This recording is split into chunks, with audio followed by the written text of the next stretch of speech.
माननीय सदस्यहरू, सम्माननीय सभामुखज्यू,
मान्य सदस्यज्यूहरू, प्रतिनिधि सभा 2082 को पहिलो अधिवेशनको पहिलो बैठकको कारबाही प्रारम्भ हुन्छ।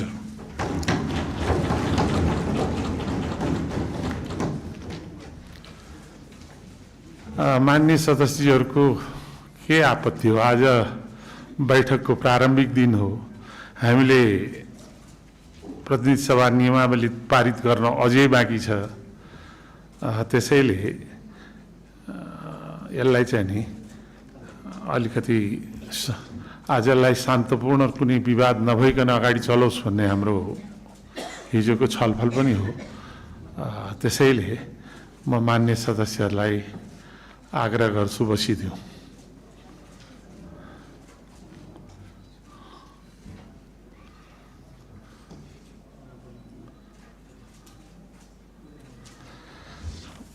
मान्य सदस्यहरू बस्नु भएन। त्यसैले यो आफ्ना विचारको अभिव्यक्तिको थल हो।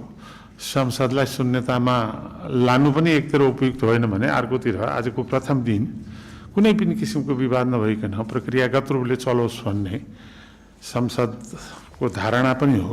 तैपनि मान्य सदस्यजीलाई 2 मिनेटभित्र आफ्नो कुरा अभिव्यक्त गर्नको निम्ति म समय दिन्छु। मान्य गुरु बराल, केबाट हो?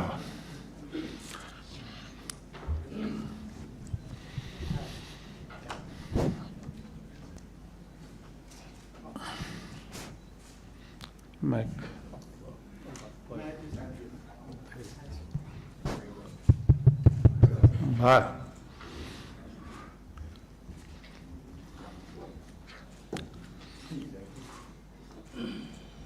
माननीय अध्यक्षज्यू, माननीय प्रधानमन्त्री लगायत सबै मन्त्रीज्यूहरू, मान्य सदस्यहरू, आज देशमा संविधानको बरखिलाफ गतिविधिहरू भइरहेका छन्। नेपालको संविधान भाग 3 को मौलिक हक र कर्तव्यसँग सम्बन्धित विषयको धारा 16 ले हरेक नागरिकलाई सम्मानपूर्वक बाँच्न पाउने हक रहेको छ। धारा 17 ले नागरिकको स्वतन्त्रताको हक रहेको छ र धारा 18 ले समानताको हक प्रदान गरेको छ। अध्यक्षज्यू, हजुर मार्फत म सरकारको ध्यान आकृष्ट गर्न चाहन्छु कि अहिले देशमा जति घटनाहरू घटिरहेका छन्, यो घटनाहरू संवैधानिक रूपबाट उचित छन्।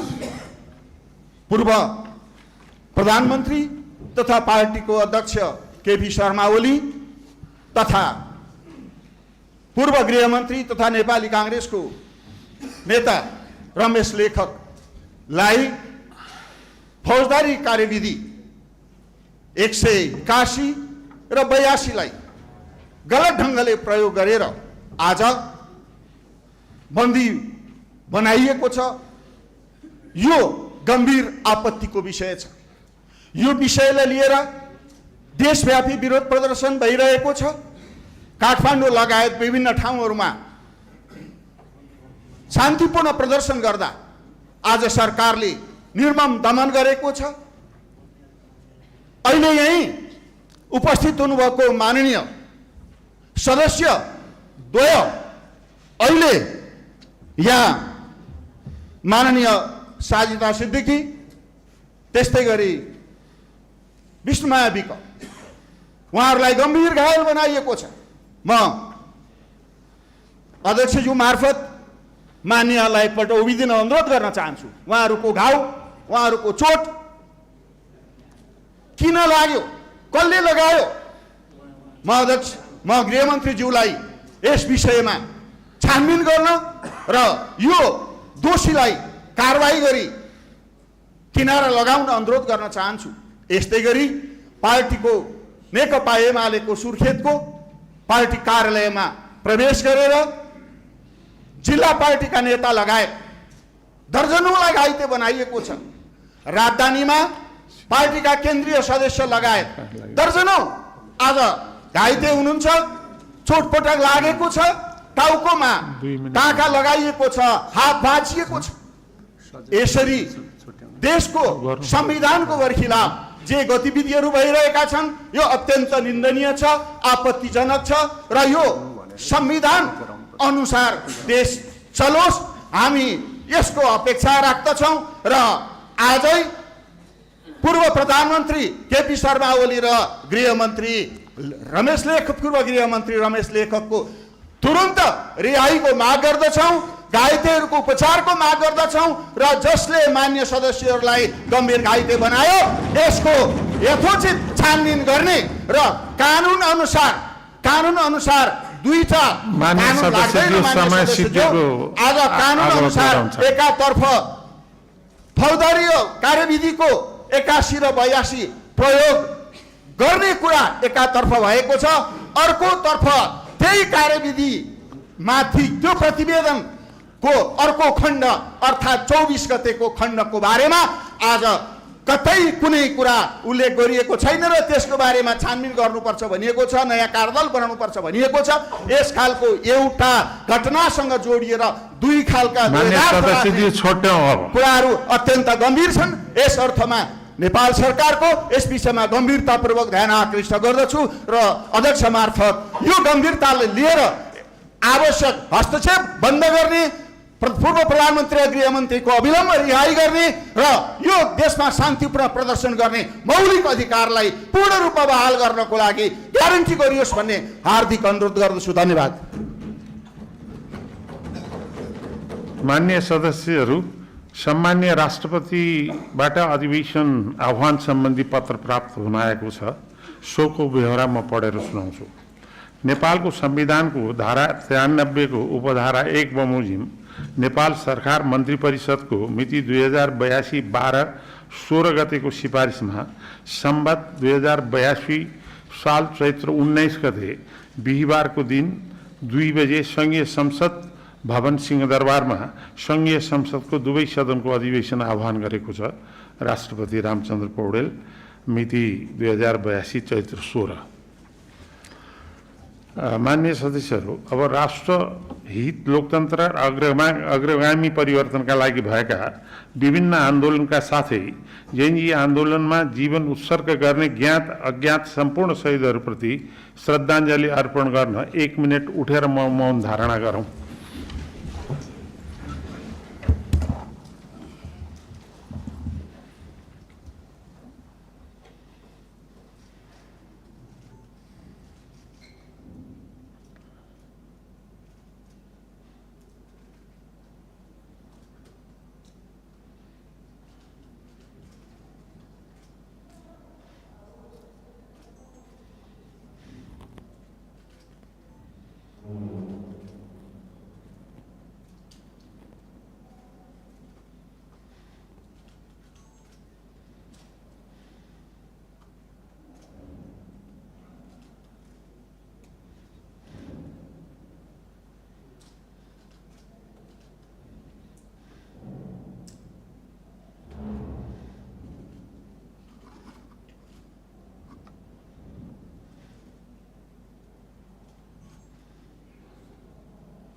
धन्यवाद।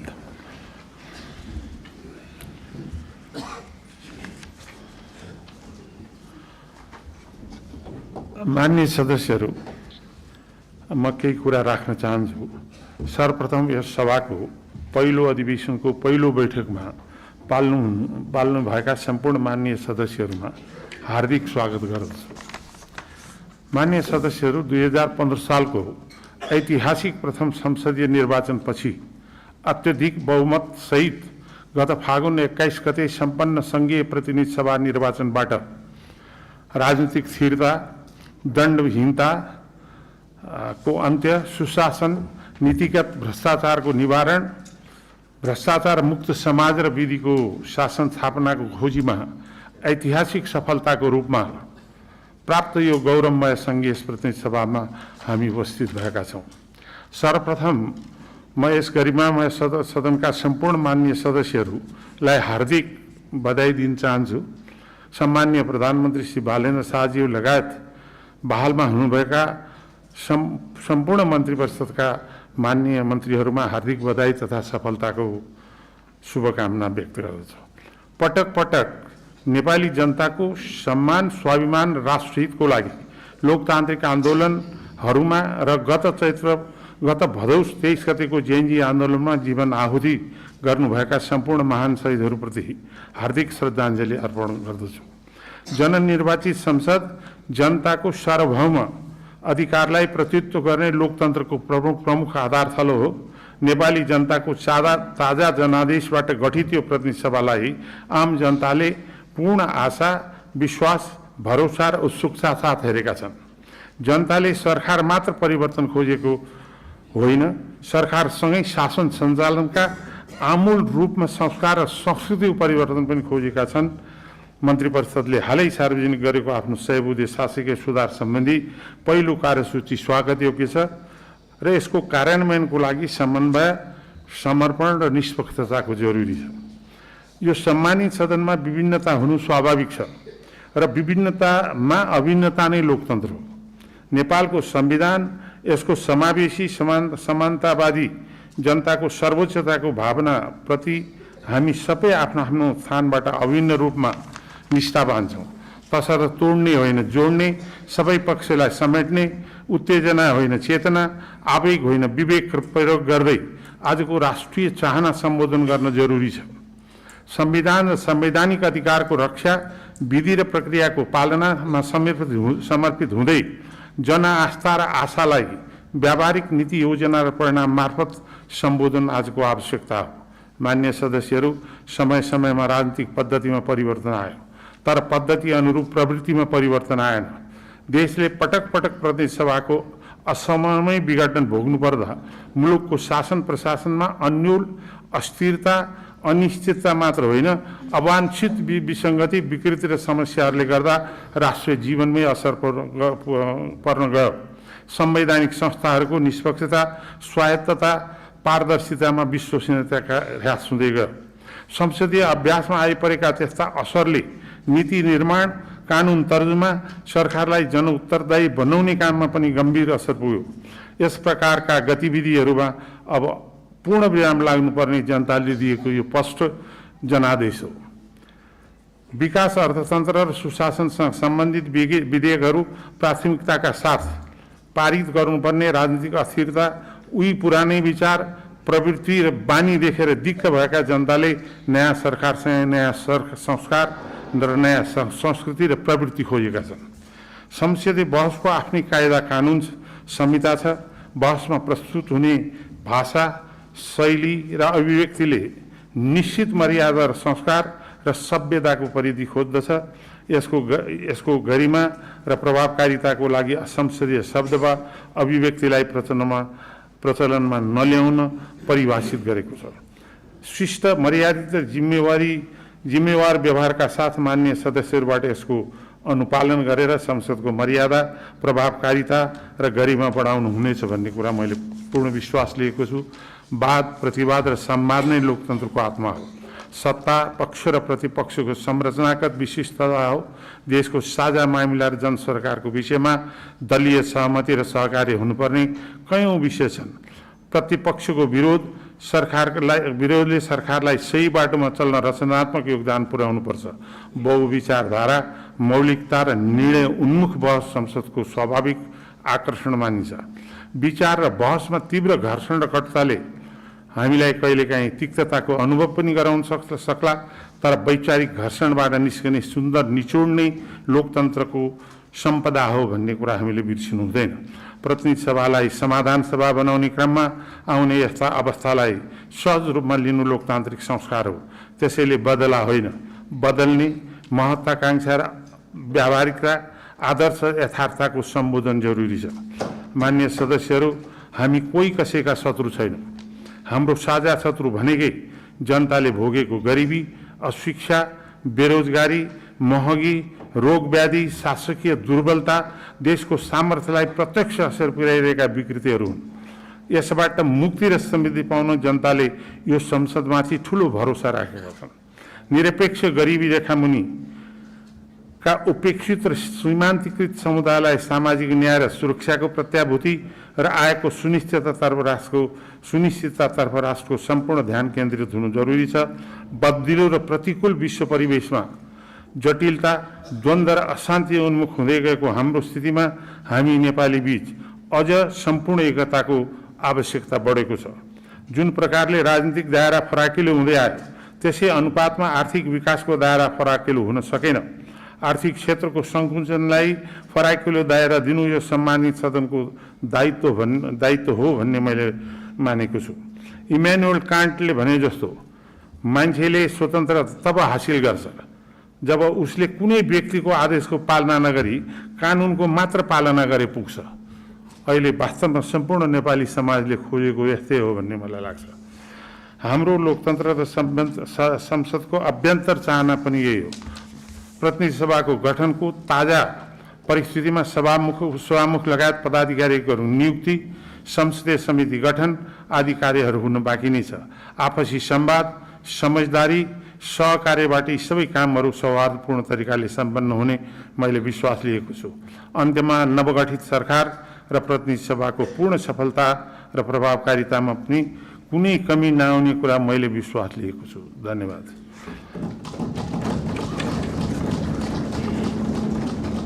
मान्य सदस्यहरू, राष्ट्रपतिको कार्यालयबाट प्राप्त पत्र र सोको व्यवहार म पढेर सुनाउँछु। सम्माननीय राष्ट्रपति श्री रामचन्द्र पौडेलजीले नेपालको संविधानको धारा 76 को उपधारा 1 बमोजिम प्रतिनिधि सभाका माननीय सदस्य श्री बालेन्द्र शाहज्यूलाई नेपालको प्रधानमन्त्री पदमा मिति 2082 12-13 गते नियुक्ति गर्न भएको बेहोरा अनुरोध गर्दछु। महादेव पन्थ सचिव मिति 2082 12-13। सम्माननीय राष्ट्रपति रामचन्द्र पौडेलजीले संविधानको धारा 76 को उपधारा 9 बमोजिम सम्माननीय प्रधानमन्त्री श्री बालेन्द्र शाहज्यूको सिफारिसमा मिति 2082 12-13 गते देहाय बमोजिमको मन्त्री परिषद गठन गरी कार्यविभाजन समेत गर्नुभएको बेहोरा सादर अनुरोध गर्छु। प्रथम 1 नम्बर बालेन्द्र शाह प्रधानमन्त्री रक्षा उद्योग वाणिज्य तथा आपूर्ति। 2 डाक्टर स्वर्णिम वाग्ले मन्त्री अर्थ। 3 सुदन गुरुङ मन्त्री गृह। 4 शिशिर खनाल मन्त्री परराष्ट्र।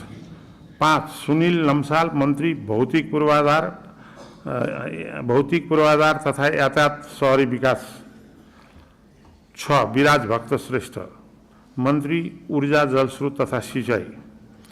7 खड्गराज पौडेल मन्त्री संस्कृति पर्यटन तथा नागरिक उड्डयन। 8 सस्मित पोखरेल मन्त्री शिक्षा विज्ञान तथा प्रविधि युवा तथा खेलकुद। 9 निशा मेहता मन्त्री स्वास्थ्य तथा जनसङ्ख्या खानेपानी। 10 डाक्टर विक्रम तिमल सिन्हा मन्त्री सञ्चार तथा सूचना प्रविधि। 11 प्रतिभा रावल मन्त्री सङ्घीय मामिला तथा सामान्य प्रशासन भूमि व्यवस्था सहकारी तथा गरिबी निवारण। 12 शोभिता गौतम मन्त्री कानुन न्याय तथा संसदीय मामिला। 13 श्री गीता चौधरी मन्त्री कृषि तथा पशुपन्छी विकास वन तथा वातावरण। 14 श्री दीपक कुमार शाह मन्त्री श्रम रोजगार तथा सामाजिक सुरक्षा। 15 श्री सीता बादी मन्त्री महिला बाल बालिका तथा ज्येष्ठ नागरिक। महादेव पन्थ मिति 2022-12-15।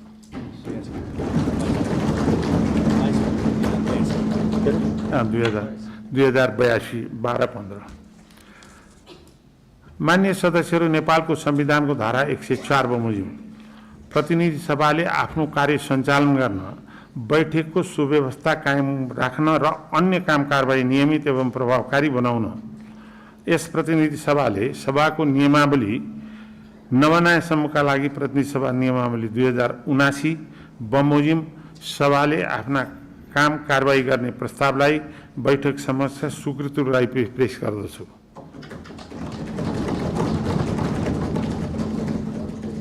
यो प्रस्ताव सर्वसम्मतिबाट पारित भएको हुन्छ हुन्न सबैको ताली आएको छ। यो प्रस्तावको पक्षमा हुने मान्य सदस्यहरूले हुन्छ भन्नुहोला र यसको विपक्षमा हुने मान्य सदस्यहरूले हुन्न भन्नुहोला। यो प्रस्तावको विपक्षमा हुने मान्य सदस्यहरूले यो प्रस्तावको पक्षमा हुने मान्य सदस्यहरूले हुन्छ भन्नुहोला। यो प्रस्तावको विपक्षमा हुने मान्य सदस्यहरूले हुन्न भन्नुहोला। हुन्न भन्ने आवाज सुनिएन, तसर्थ हाललाई प्रतिनिधि सभा नियमावली 2079 बमोजिम सभाको काम कारबाही गर्ने प्रस्ताव सर्वसम्मतिबाट स्वीकृत भएको घोषणा गर्दछु।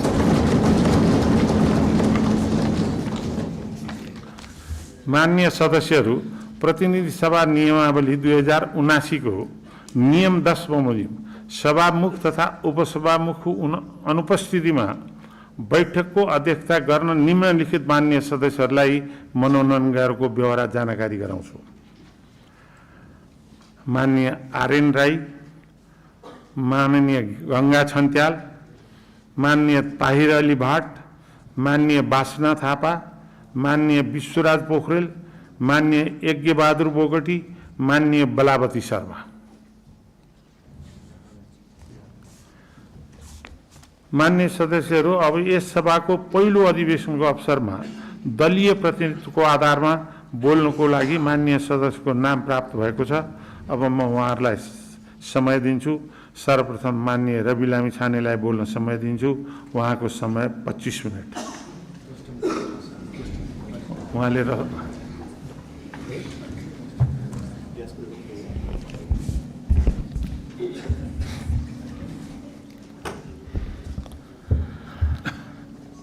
सभाध्यक्ष महोदय, जनताबाट अनुमोदित भएर आउनुभएका सम्पूर्ण माननीय सदस्यहरूलाई यो सम्मानित सदनमा हार्दिक स्वागत गर्न चाहन्छु। यो संसद राष्ट्र निर्माणका शहीदहरूदेखि जेएनजी शहीदसम्मका बलिदानको सन्तान हो। म ती सम्पूर्ण शहीदहरूप्रति शिर झुकाएर श्रद्धापूर्वक श्रद्धाञ्जली अर्पण गर्दछु। नेपाली जनताले यसपटक ऐतिहासिक रेकर्डका साथ राष्ट्रिय स्वतन्त्र पार्टीलाई करिब 2/3 को मतादेश दिएका छन्। म जनतालाई आभार मात्र प्रकट गर्दिन, यही रोस्ट्रमबाट प्रतिज्ञा गर्छु, यो मतादेशको गुण हामी जिम्मेवारी पूरा गरेर तिर्नेछौँ। यो मतादेशमा जनताको आशा पनि छ, आक्रोश पनि छ। मलाई थाहा छ हामीले पाएको मत समर्थनको मात्र होइन, परिवर्तनको मत हो। हामीलाई जनताले दिएको म्यान्डेट सिंहदरबार चलाउन होइन, सिंहदरबार बदल्न हो। म गर्वका साथ भन्न सक्छु हामीले बदल्न सुरु गरिसकेका छौं। सभाध्यक्ष महोदय, सत्तारूढ दलको सभापतिका रूपमा अब हामीले बोलेर मात्र पुग्दैन।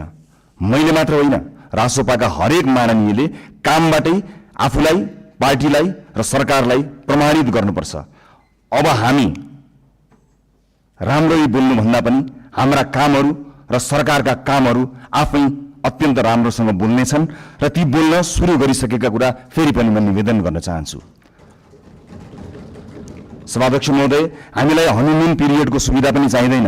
हामी दिन गनेर होइन, सेकेन्ड गनेर काम गर्न चाहन्छौँ र गर्न सुरु गरिसकेका छौँ। तपाईहरूले सरकारको रफ्तार देखिरहनु भएको छ।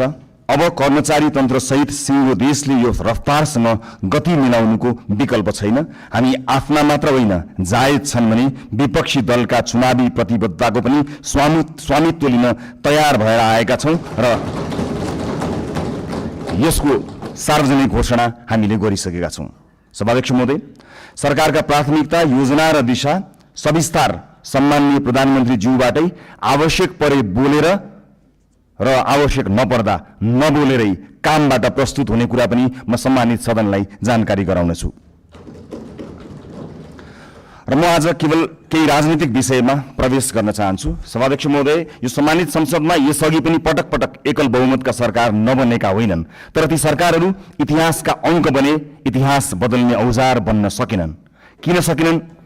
दृष्टिकोणमा समस्या थियो कि प्राथमिकतामा, पारदर्शिता र जवाफदेहितामा कमजोरी थियो कि कार्यान्वयनमा?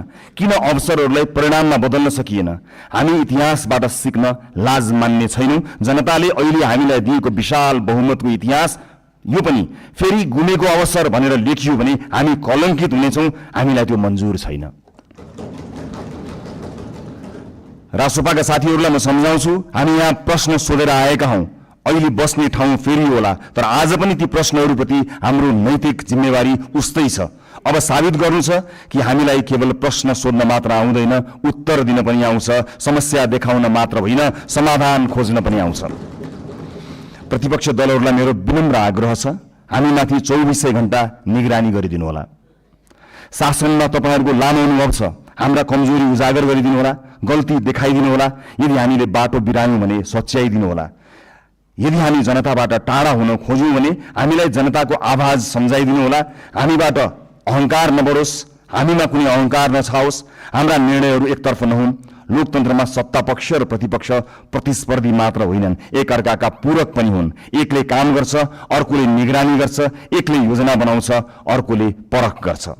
हामी प्रतिपक्षको आवाज कमजोर हुन दिने छैनौँ, किनकि प्रतिपक्षको आवाज कमजोर बनाइयो र उपेक्षा गरियो भने लोकतन्त्र कमजोर हुनेछ।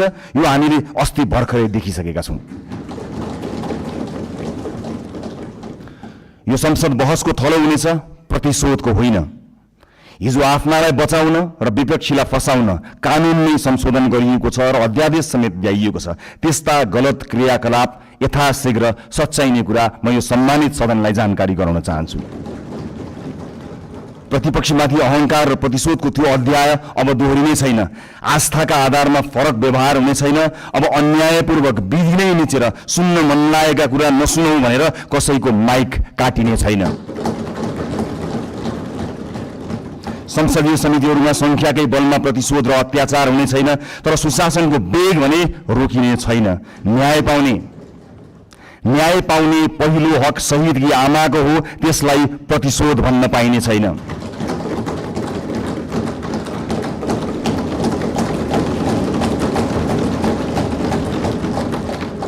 यो सरकार जेनजी विद्रोहको पनि सन्तान हो। हिजो संविधान र कानुनको आवरणमा नेता र पार्टीका सिफारिसबाट नियुक्ति लिएकाहरूले स्वैच्छिक रूपमा राजीनामा दिँदै विधिको पालना गर्नमा सहयोग गरिदिनु हुन म अपिल गर्न चाहन्छु।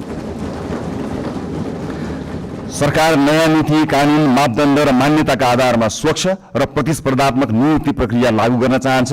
हिजो नियुक्ति लिएका सार्वजनिक सेवा र निकायका पदाधिकारीहरूले स्वेच्छाले मार्ग प्रशस्त गरिदिनु हुनेछ भन्ने अपेक्षा पनि गर्दछु। सभाध्यक्ष महोदय, छिमेकी राष्ट्र र मित्र राष्ट्रसँगका सम्बन्धलाई सडकमा लैजाने र सत्ता छाड्न परेपछि विदेशी चलखेल भन्ने गैर जिम्मेवार र सस्तो खेल अब हुने छैन। प्रतिपक्षलाई समेत साथमा लिएर हामी मित्रवत, सहकार्यपूर्ण र पारदर्शी परराष्ट्र नीति तय गर्नेछौँ। त्यो रणनीतिक र दीर्घकालीन सोचमा आधारित हुनेछ। व्यापार, लगानी, शिक्षा, पर्यटन र प्रविधि मैत्री हुनेछ। त्यसले पहिला राष्ट्रहित र त्योसँगै अन्तर्राष्ट्रिय सम्बन्धमा विश्वास र स्थायित्व सुनिश्चित गर्नेछ। स्वदेशी र विदेशी लगानीकर्तालाई यही रोस्ट्रमबाट मेरो अपिल छ, अब नेपाल लगानीका लागि पूर्ण सुरक्षित छ, किनकि राजनीतिक स्थिरता, कानुनी सुरक्षा र पारदर्शी प्रशासनको हामी ग्यारेन्टी गर्छौँ। प्राकृतिक स्रोत, प्राकृतिक स्रोत र युवा जनशक्तिको यो देशमा अभाव छैन। म गैर आवासीय नेपाली दाजुभाइ दिदीबहिनीहरूलाई अपिल गर्छु, नेपालमा केही गरौँ। तपाईँ नेपालको आर्थिक विकासमा जोडिनुहोस्। हामी एक पटकको नेपाली सधैँको नेपालीको बाचा पूरा गरेरै छाड्छौँ। नेपालको विकाससँग तपाईँको पुँजी, सिप, अनुशासन र आत्मविश्वासलाई जोड्न जे गर्नुपर्छ हामी त्यही गर्छौँ, जसरी पनि गर्छौँ। तपाईँहरूको लगानी सुनिश्चित बनाउनेछौँ, तपाईँहरूको सम्मान सुनिश्चित गर्नेछौँ। देशभित्र म निजी क्षेत्रलाई पूर्ण आश्वस्त पार्न चाहन्छु, बिचौलिया र माफियाहरूले बिगारेको व्यावसायिक वातावरण हामीले सुधार गर्न सुरु गरिसकेका छौँ। नीतिहरू अब बजारमा बेचिने छैनन्, निर्णयहरू कसैको दबावमा बन्ने छैनन्। व्यावसायिक क्षेत्रमा तपाईँहरूले अनुभव गरेको असुरक्षा, अनिश्चितता र दबाव सधैँका लागि समाप्त हुनेछ। बिचौलिया र माफियागिरी अब रहने छैनन्। समान अवसर, पारदर्शिता, निष्पक्षता र व्यावसायिक स्वतन्त्रताको जिम्मा हामी लिन्छौँ, सरकारले लिन्छ। म एउटा प्रसङ्ग यहाँ प्रस्तुत गर्न चाहन्छु। सभामुख महोदय, मेरा मित्र माननीय खगेन्द्र सुनवार निर्वाचित भएर यहाँ आउनुभएको छ। चुनावी दौडका सिलसिलामा उहाँका विषयमा विवाद आउँदा थाहा छैन उहाँले गल्ती गर्नुभयो गर्नु भएन, तर उहाँले माफी माग्नुभयो। यति छिटै माफी माग्नुभयो, भन्नुभयो मबाट त्यस्तो गल्ती भयो जस्तो मलाई लाग्दैन, तर गल्ती भएको रहेछ भनेर माफी माग्नुभयो। म आज यो सिङ्गो सदनबाट सिङ्गो देशलाई भन्न चाहन्छु, गल्ती गरेको हो कि होइन भन्दा अन्यल हुँदा खगेन्द्र सुनारले माफी मागे। खगेन्द्र सुनारहरूमाथि युगौं युगसम्म गरिएको अन्यायको लागि हामीले माफी माग्यौँ।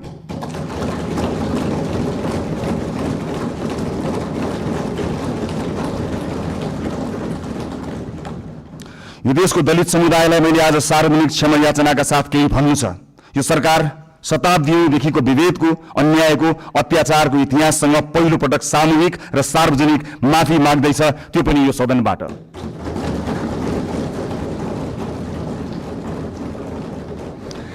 आजसम्मको विभेद सामाजिक गल्ती थिएन, सङ्गठित अपराध थियो।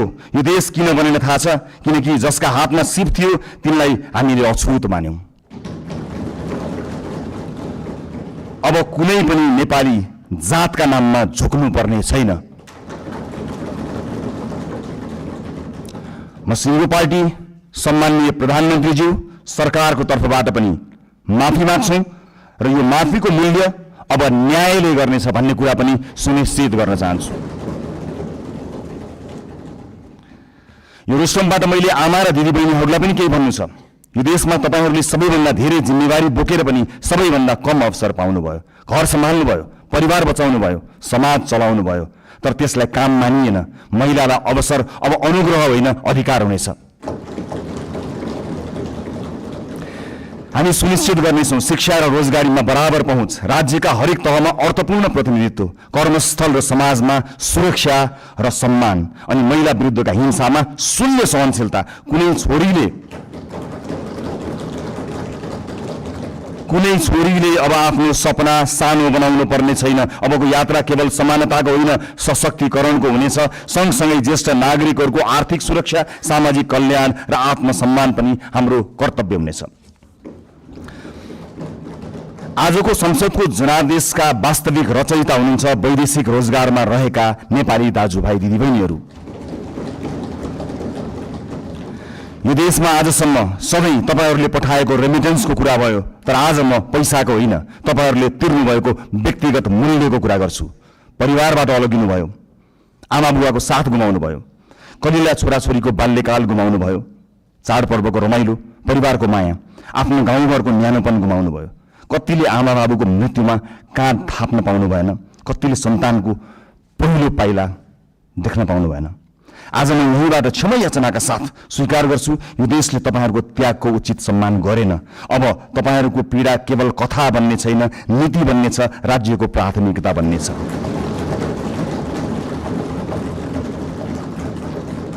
बिचौलिया र श्रम माफिया अब कारबाहीका भागीदार हुनेछन्। अबको नीति तथा कार्यक्रम र बजेट तपाईँहरूको हुनेछ।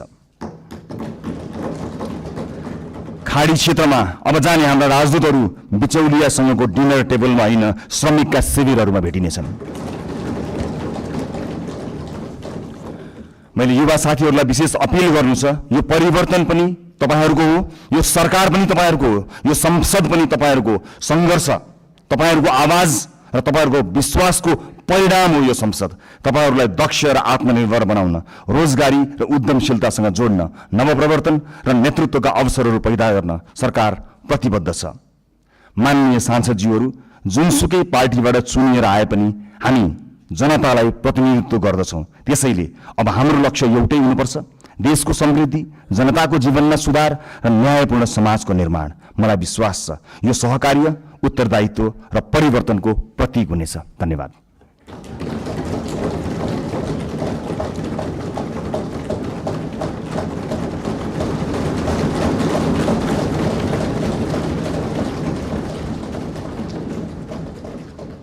मान्य भीष्मराज आङदम्बे, समय 10 मिनट।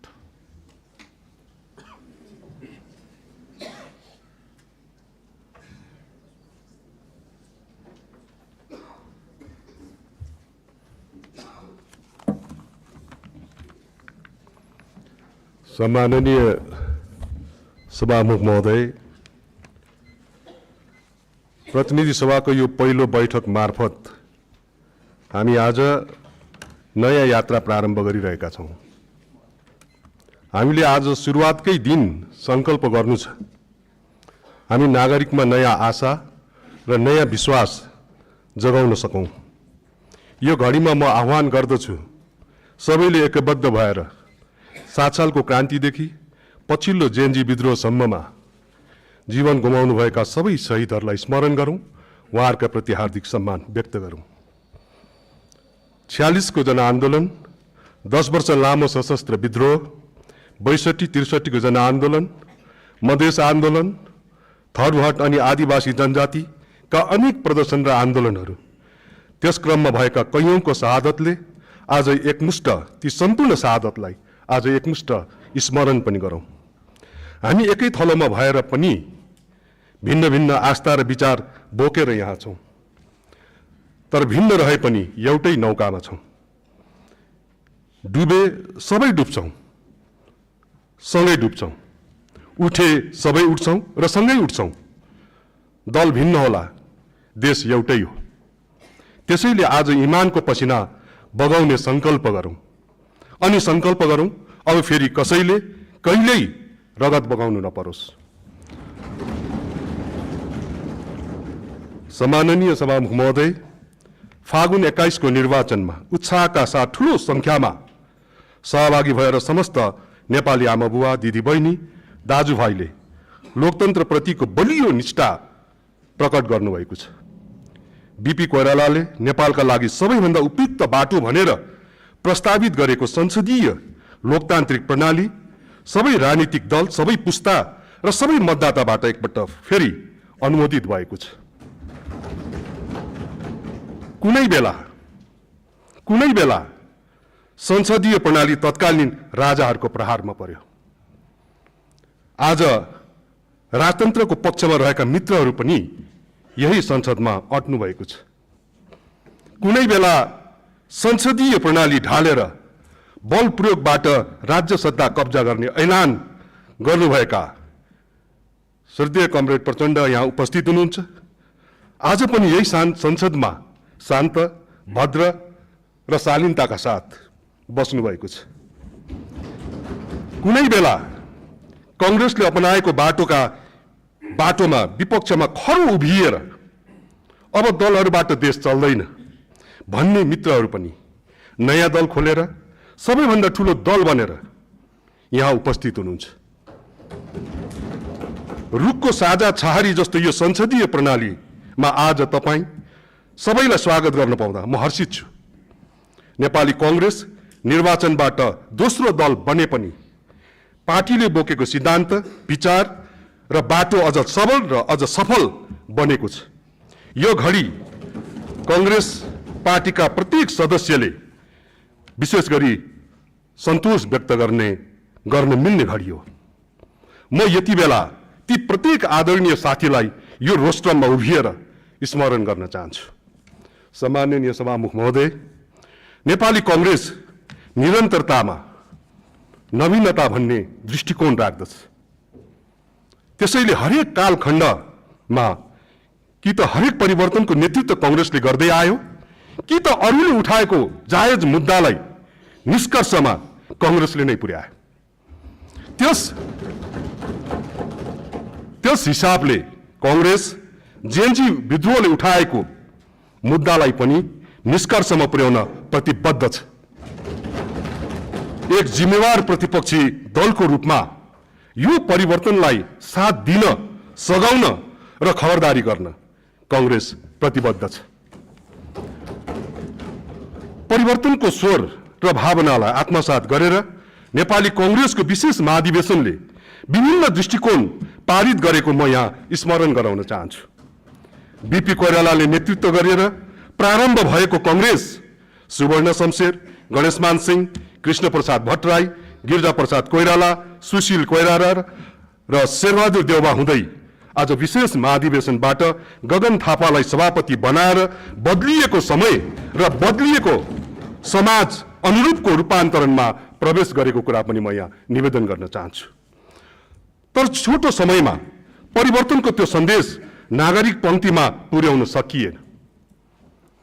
तर आगामी दिनमा आफूभित्र, आफ्नो दलभित्र, सबै दलहरूभित्र र समग्र राजनीतिको शैली र व्यवहारलाई देशमा भएको परिवर्तन अनुरूप रूपान्तरण गरेर अघि बढ्नुपर्छ भन्नेमा प्रमुख प्रतिपक्षी दलको रूपमा हामी प्रष्ट छौं। अत यो घडी पहिलो दलका रूपमा निर्वाचित राष्ट्रिय स्वतन्त्र पार्टी र यसको नेतृत्व नयाँ प्रधानमन्त्री बालेन्द्र शाह र नयाँ सरकारलाई बधाई ज्ञापन गर्दै कार्यकाल सफलताको लागि म नेपाली कांग्रेस पार्टी र मेरो व्यक्तिगत तर्फबाट पनि धेरै धेरै शुभकामना दिन चाहन्छु। फागुन 21 मा सम्पन्न निर्वाचनबाट निर्वाचित सबै दलका माननीय सदस्यज्यूहरूलाई पनि म यो घडीमा हृदयबाट हार्दिक बधाई ज्ञापन गर्न चाहन्छु। सभामुख महोदय, यो संसदले एक ढिक्का रहेर गर्नुपर्ने एउटा प्रधान काम भनेको नागरिक पंक्तिमा आशा र विश्वासलाई निरन्तर जगाउने र निरन्तर जोगाउने पनि हो। बितेको 35 वर्षमा देशमा केही पनि भएन भन्ने निराशाको भाष्य जनजनमा पुगेको छ, पुर्याइएको छ। यसलाई हामीले चिर्नु सक्नुपर्छ। बितेको 35 वर्षको अवधिलाई यसो फर्केर हेरौं त 10 वर्ष लामो सशस्त्र द्वन्द्व यही अवधिमा भयो। हजारौंको मृत्यु भयो, अरबौंको ध्वंस भयो। राजाले निर्वाचित सरकार भंग गरेर यही अवधिमा निरंकुश सत्ता चलाए। यही अवधिमा देशले दुई पटक भूकम्पको सामना गर्नु पर्यो। हजारौंको मृत्यु भयो अनि अरबौंको क्षति भयो। यही अवधिमा विश्वव्यापी कोरोना महामारीबाट हाम्रो देश पनि ग्रस्त भयो। त्यसले हाम्रो हजारौं आफन्तको मृत्यु भयो अनि मुलुकको अर्थतन्त्र पनि जोखिममा पुग्यो।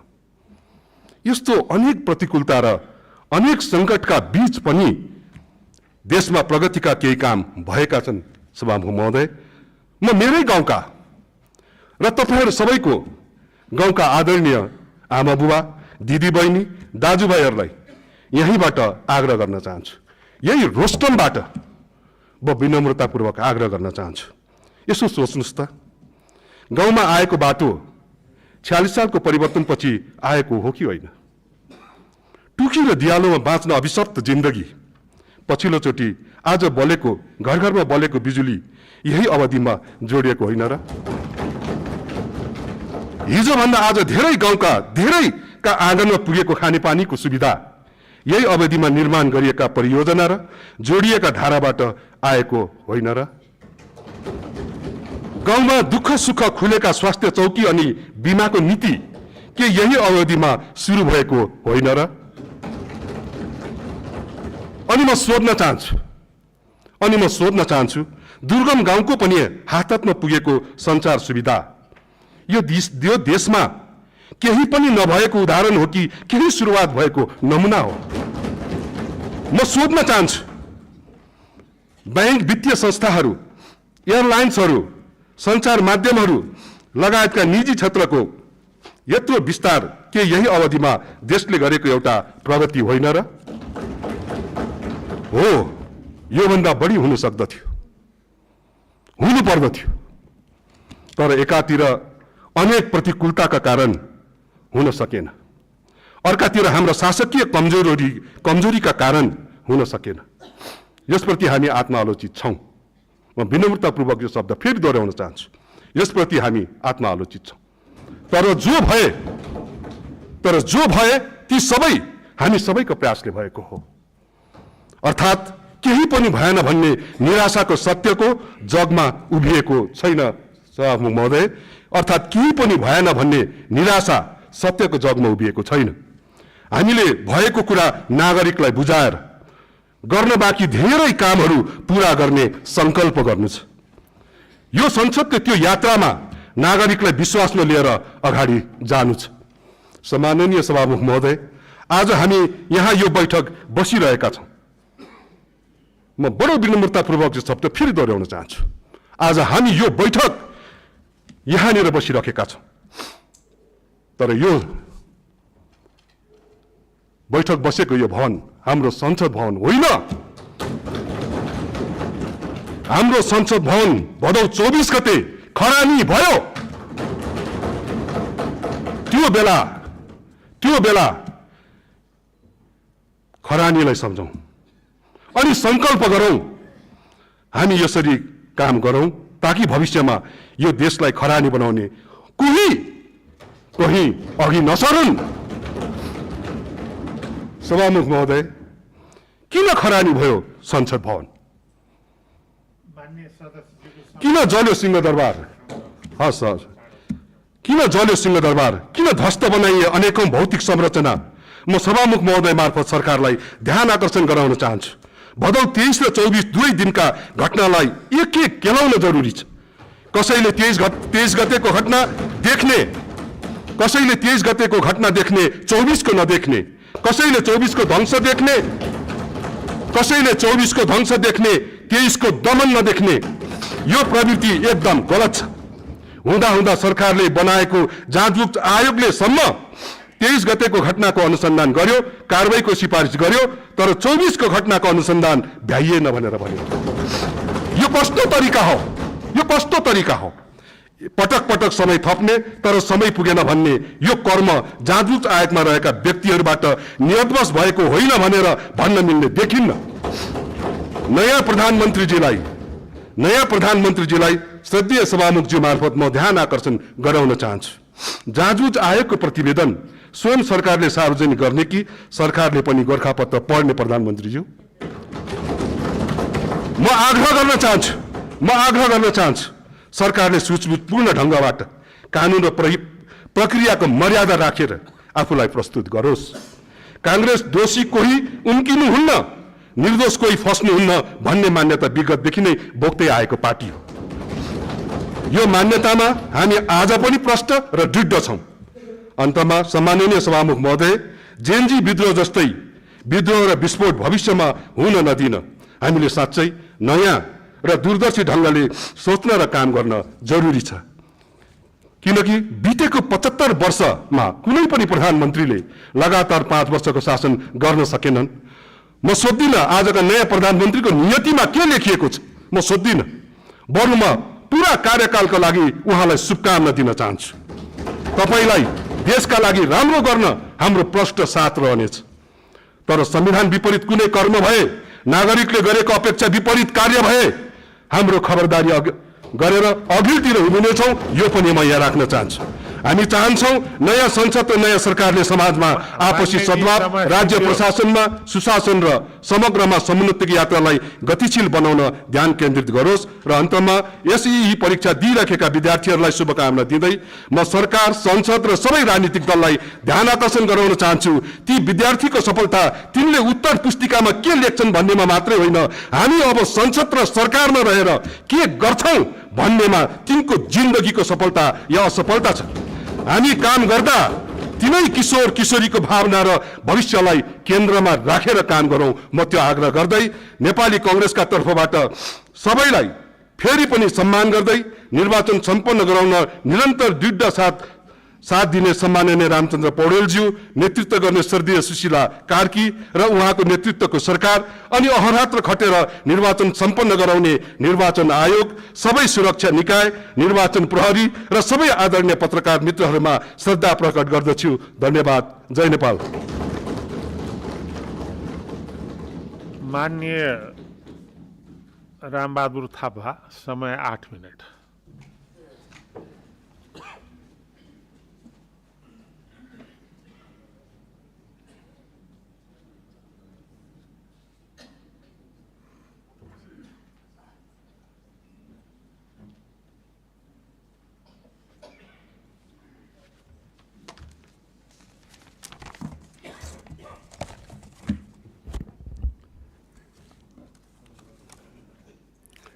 सम्माननीय सभामुख महोदय, सर्वप्रथम म राष्ट्रिय स्वाधीनता, लोकतन्त्र, गणतन्त्र, सङ्घीयता, शान्ति र समृद्धिका लागि आफ्नो अमूल्य जीवनको आहुति दिने भाद्र 23 र 24 लगायत सम्पूर्ण ज्ञात अज्ञात शहीदहरूप्रति हार्दिक श्रद्धाञ्जली अर्पण गर्दछु। सम्माननीय सभामुख महोदय, नेपालमा भाद्र 23 र 24 गते अवैधानिक ढङ्गबाट रासपाको अघोषित नेतृत्वमा रङ्गक्रान्ति सफलतापूर्वक सम्पन्न भयो। फागुन 21 गते आम निर्वाचन मार्फत नीलो क्रान्तिलाई वैधानिकता प्रदान गरियो। चैत्र 13 गते भव्य धार्मिक अनुष्ठान सहित श्री बालेन्द्र शाहज्यूलाई प्रधानमन्त्रीको शपथ ग्रहण गराइयो। यो ऐतिहासिक विजयका लागि रासपा तथा सम्माननीय प्रधानमन्त्री बालेन्द्र शाहज्यूलाई म नेकपा एमालेको तर्फबाट धेरै धेरै बधाई भन्न चाहन्छु।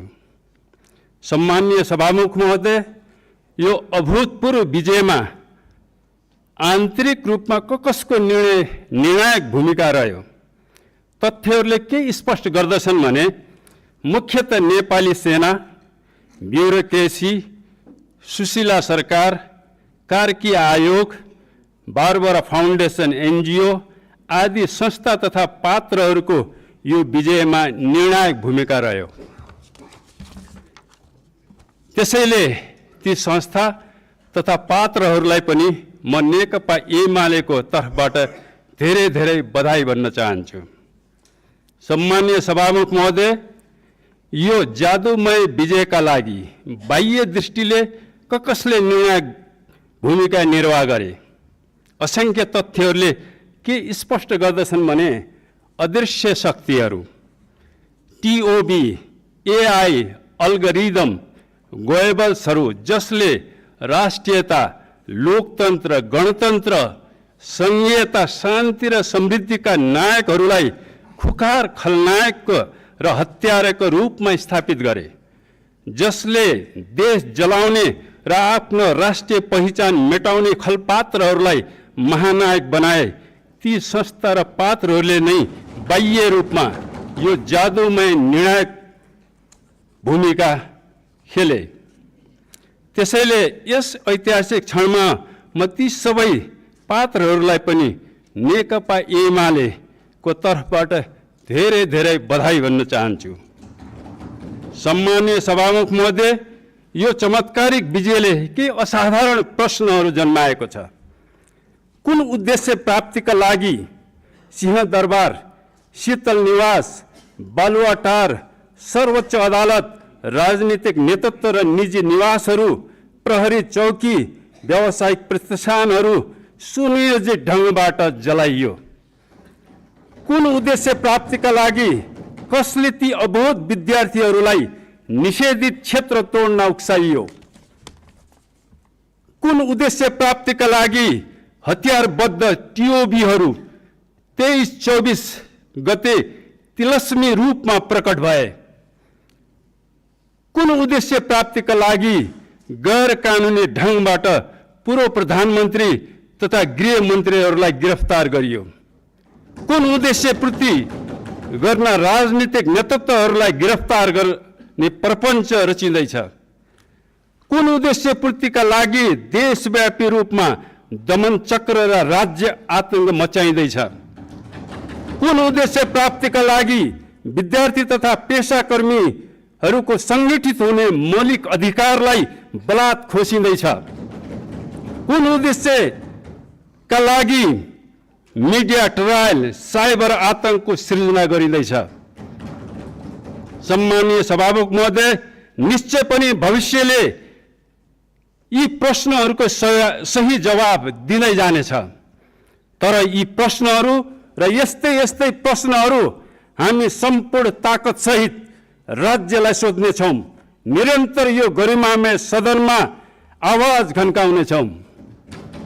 सम्मानीय सभामुख महोदय, यो ऐतिहासिक क्षणमा प्रतिपक्षको भूमिका निर्वाह गर्ने जनादेश बोकेर आउनुभएका नेपाली काङ्ग्रेस, नेकपा एमाले, नेकपा, श्रम संस्कृति पार्टी, राप्रपा र स्वतन्त्र मानिसजीहरूलाई पनि धेरै धेरै बधाई र शुभकामना भन्न चाहन्छु।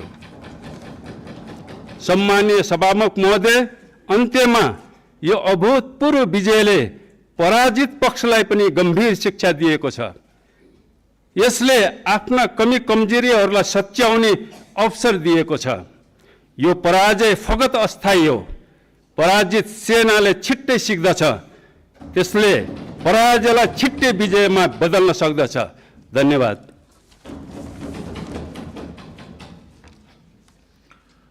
माननीय सदस्य वर्षामान पुन, समय 7 मिनट।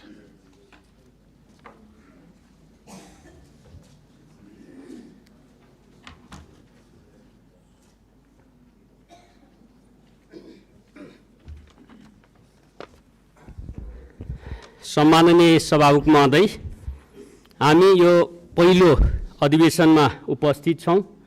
सर्वप्रथम हामी जनप्रतिनिधिको रूपमा मात्र होइन, इतिहासको साक्षीको रूपमा, सङ्घर्षका उत्तराधिकारी, त्यसैगरी भविष्यका निर्माणकर्ताको रूपमा यहाँ उपस्थित भएका छौँ।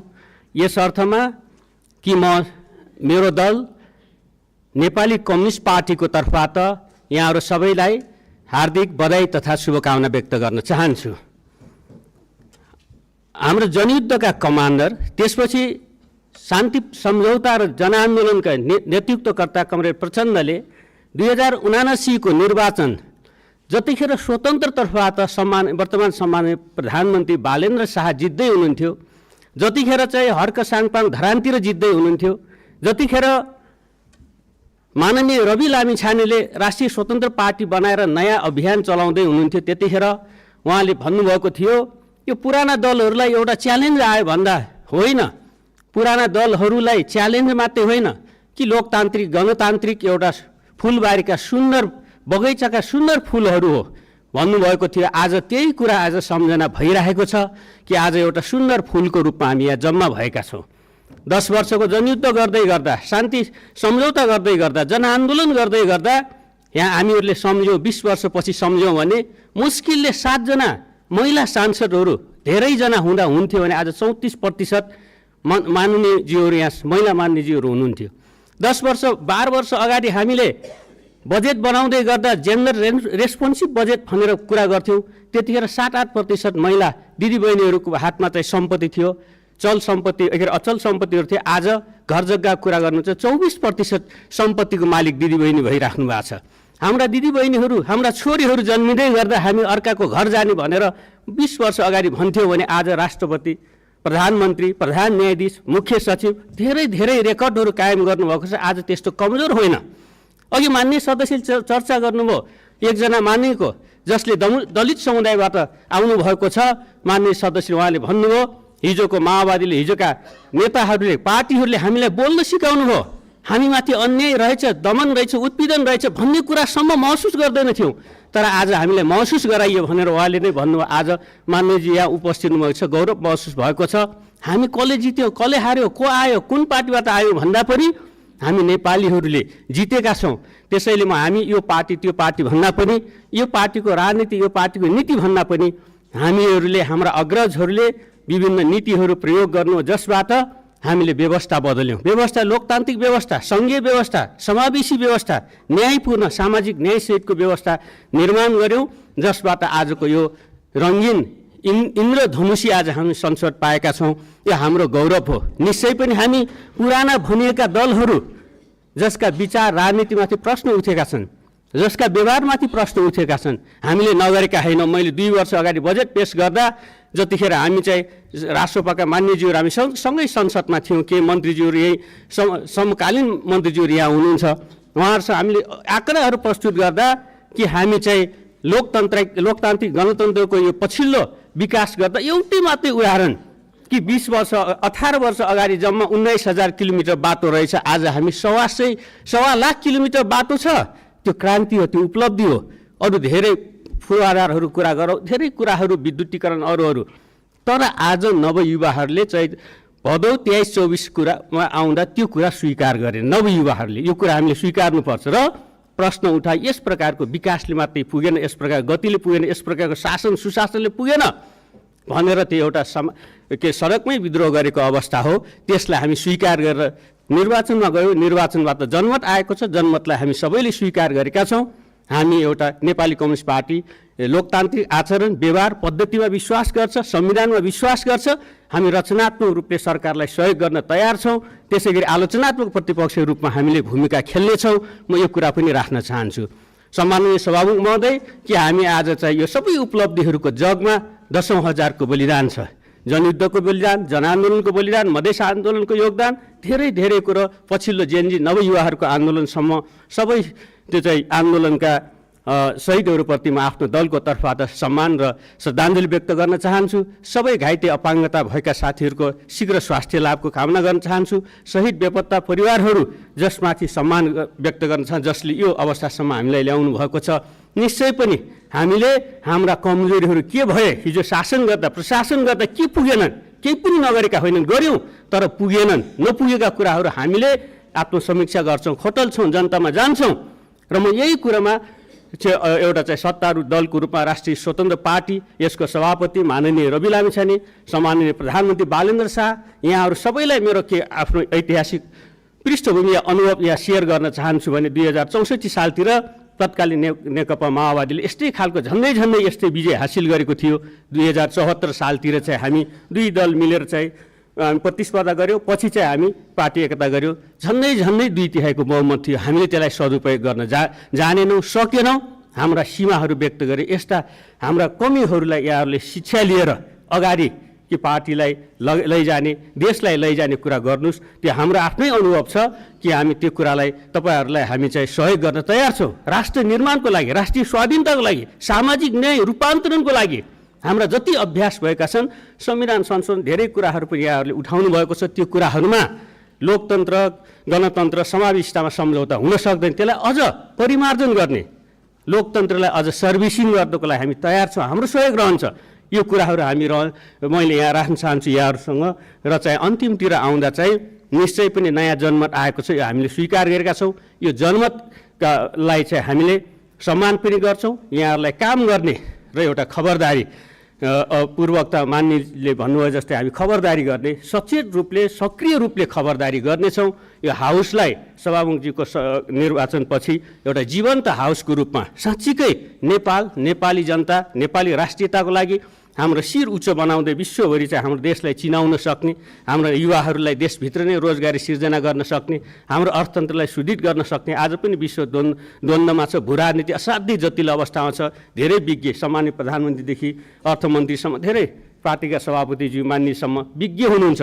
तर यो सबै कुरालाई सन्तुलन गर्दै हाम्रो राष्ट्रिय स्वाधीनतालाई बलियो बनाउने, देशलाई बलियो बनाउने, हाम्रा जनताका आकाङ्क्षाहरूलाई सम्बोधन गर्ने यहाँहरूको जिम्मेवारी छ। त्यसलाई हाम्रो सहयोग रहन्छ। र हिजोका उपलब्धिहरू मात्रै होइनन्, हिजोका दायित्वहरू पनि छन्। कयौँ कारणले पुरा नभएका शान्ति सम्झौता, त्यसपछिका चाहिँ सङ्क्रमणकालीन न्यायका विषयहरू छन्। त्यसमा पनि अवश्य पनि सरकारले स्वामित्व लिनेछ, किनभने कुनै पार्टी विशेषको होइन, परिवर्तनका लागि भएका आन्दोलनहरूका दायित्वहरू छन्। लगायतका कुराहरूमा हामी सहकार्य गर्न तयार छौँ। निश्चय पनि हामी कसैले अहङ्कार या कसैले लघुताभास गर्न जरुरी छैन। हाम्रा आफ्ना विचार छन्, सिद्धान्त छन्। हामीले आफ्ना विचार सिद्धान्तहरू राख्ने हो, तर देश जनतालाई केन्द्रमा राखेर त्यसमा चाहिँ हामी सहकार्य गर्न हामी चाहिँ तयार छौँ। यति कुराहरू राख्दै फेरि पनि हामी सबै मान्यज्यूहरूप्रति बधाई शुभकामना व्यक्त गर्दै बिदा हुन्छु। धन्यवाद।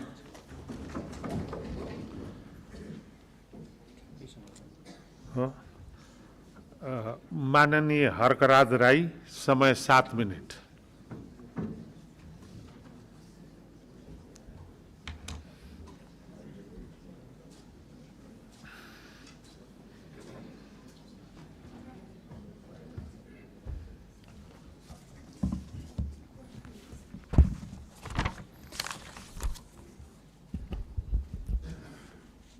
सम्माननीय सभामुख महोदय,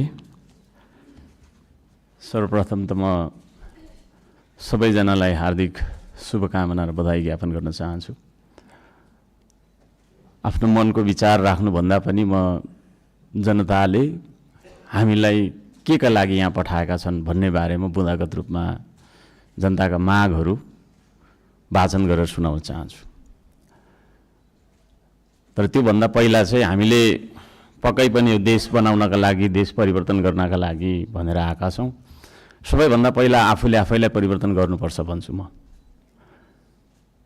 अघिल्लो शपथ ग्रहणको दिन पनि हामी 12 मिनट 46 सेकेन्ड ढिलो थियौँ भने आज 16 मिनट 55 सेकेन्ड हामी ढिलो भएका छौँ।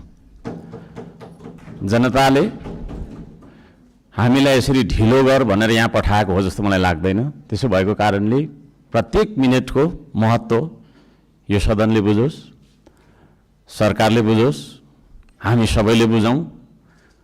नेपाली हो, नेपाली समय हो, 2 बजीको बैठक 3 बजी जाँदा पनि हुन्छ, 4 बजी जाँदा पनि हुन्छ, जे गर्दा पनि नेपाल हो, नेपाली हो भन्ने खालको जुन भाष्य हामीले मनमा लिएर बसेका छौँ, यही सबैभन्दा मुख्य कारण हो हामीले उन्नति गर्न नसक्नुको।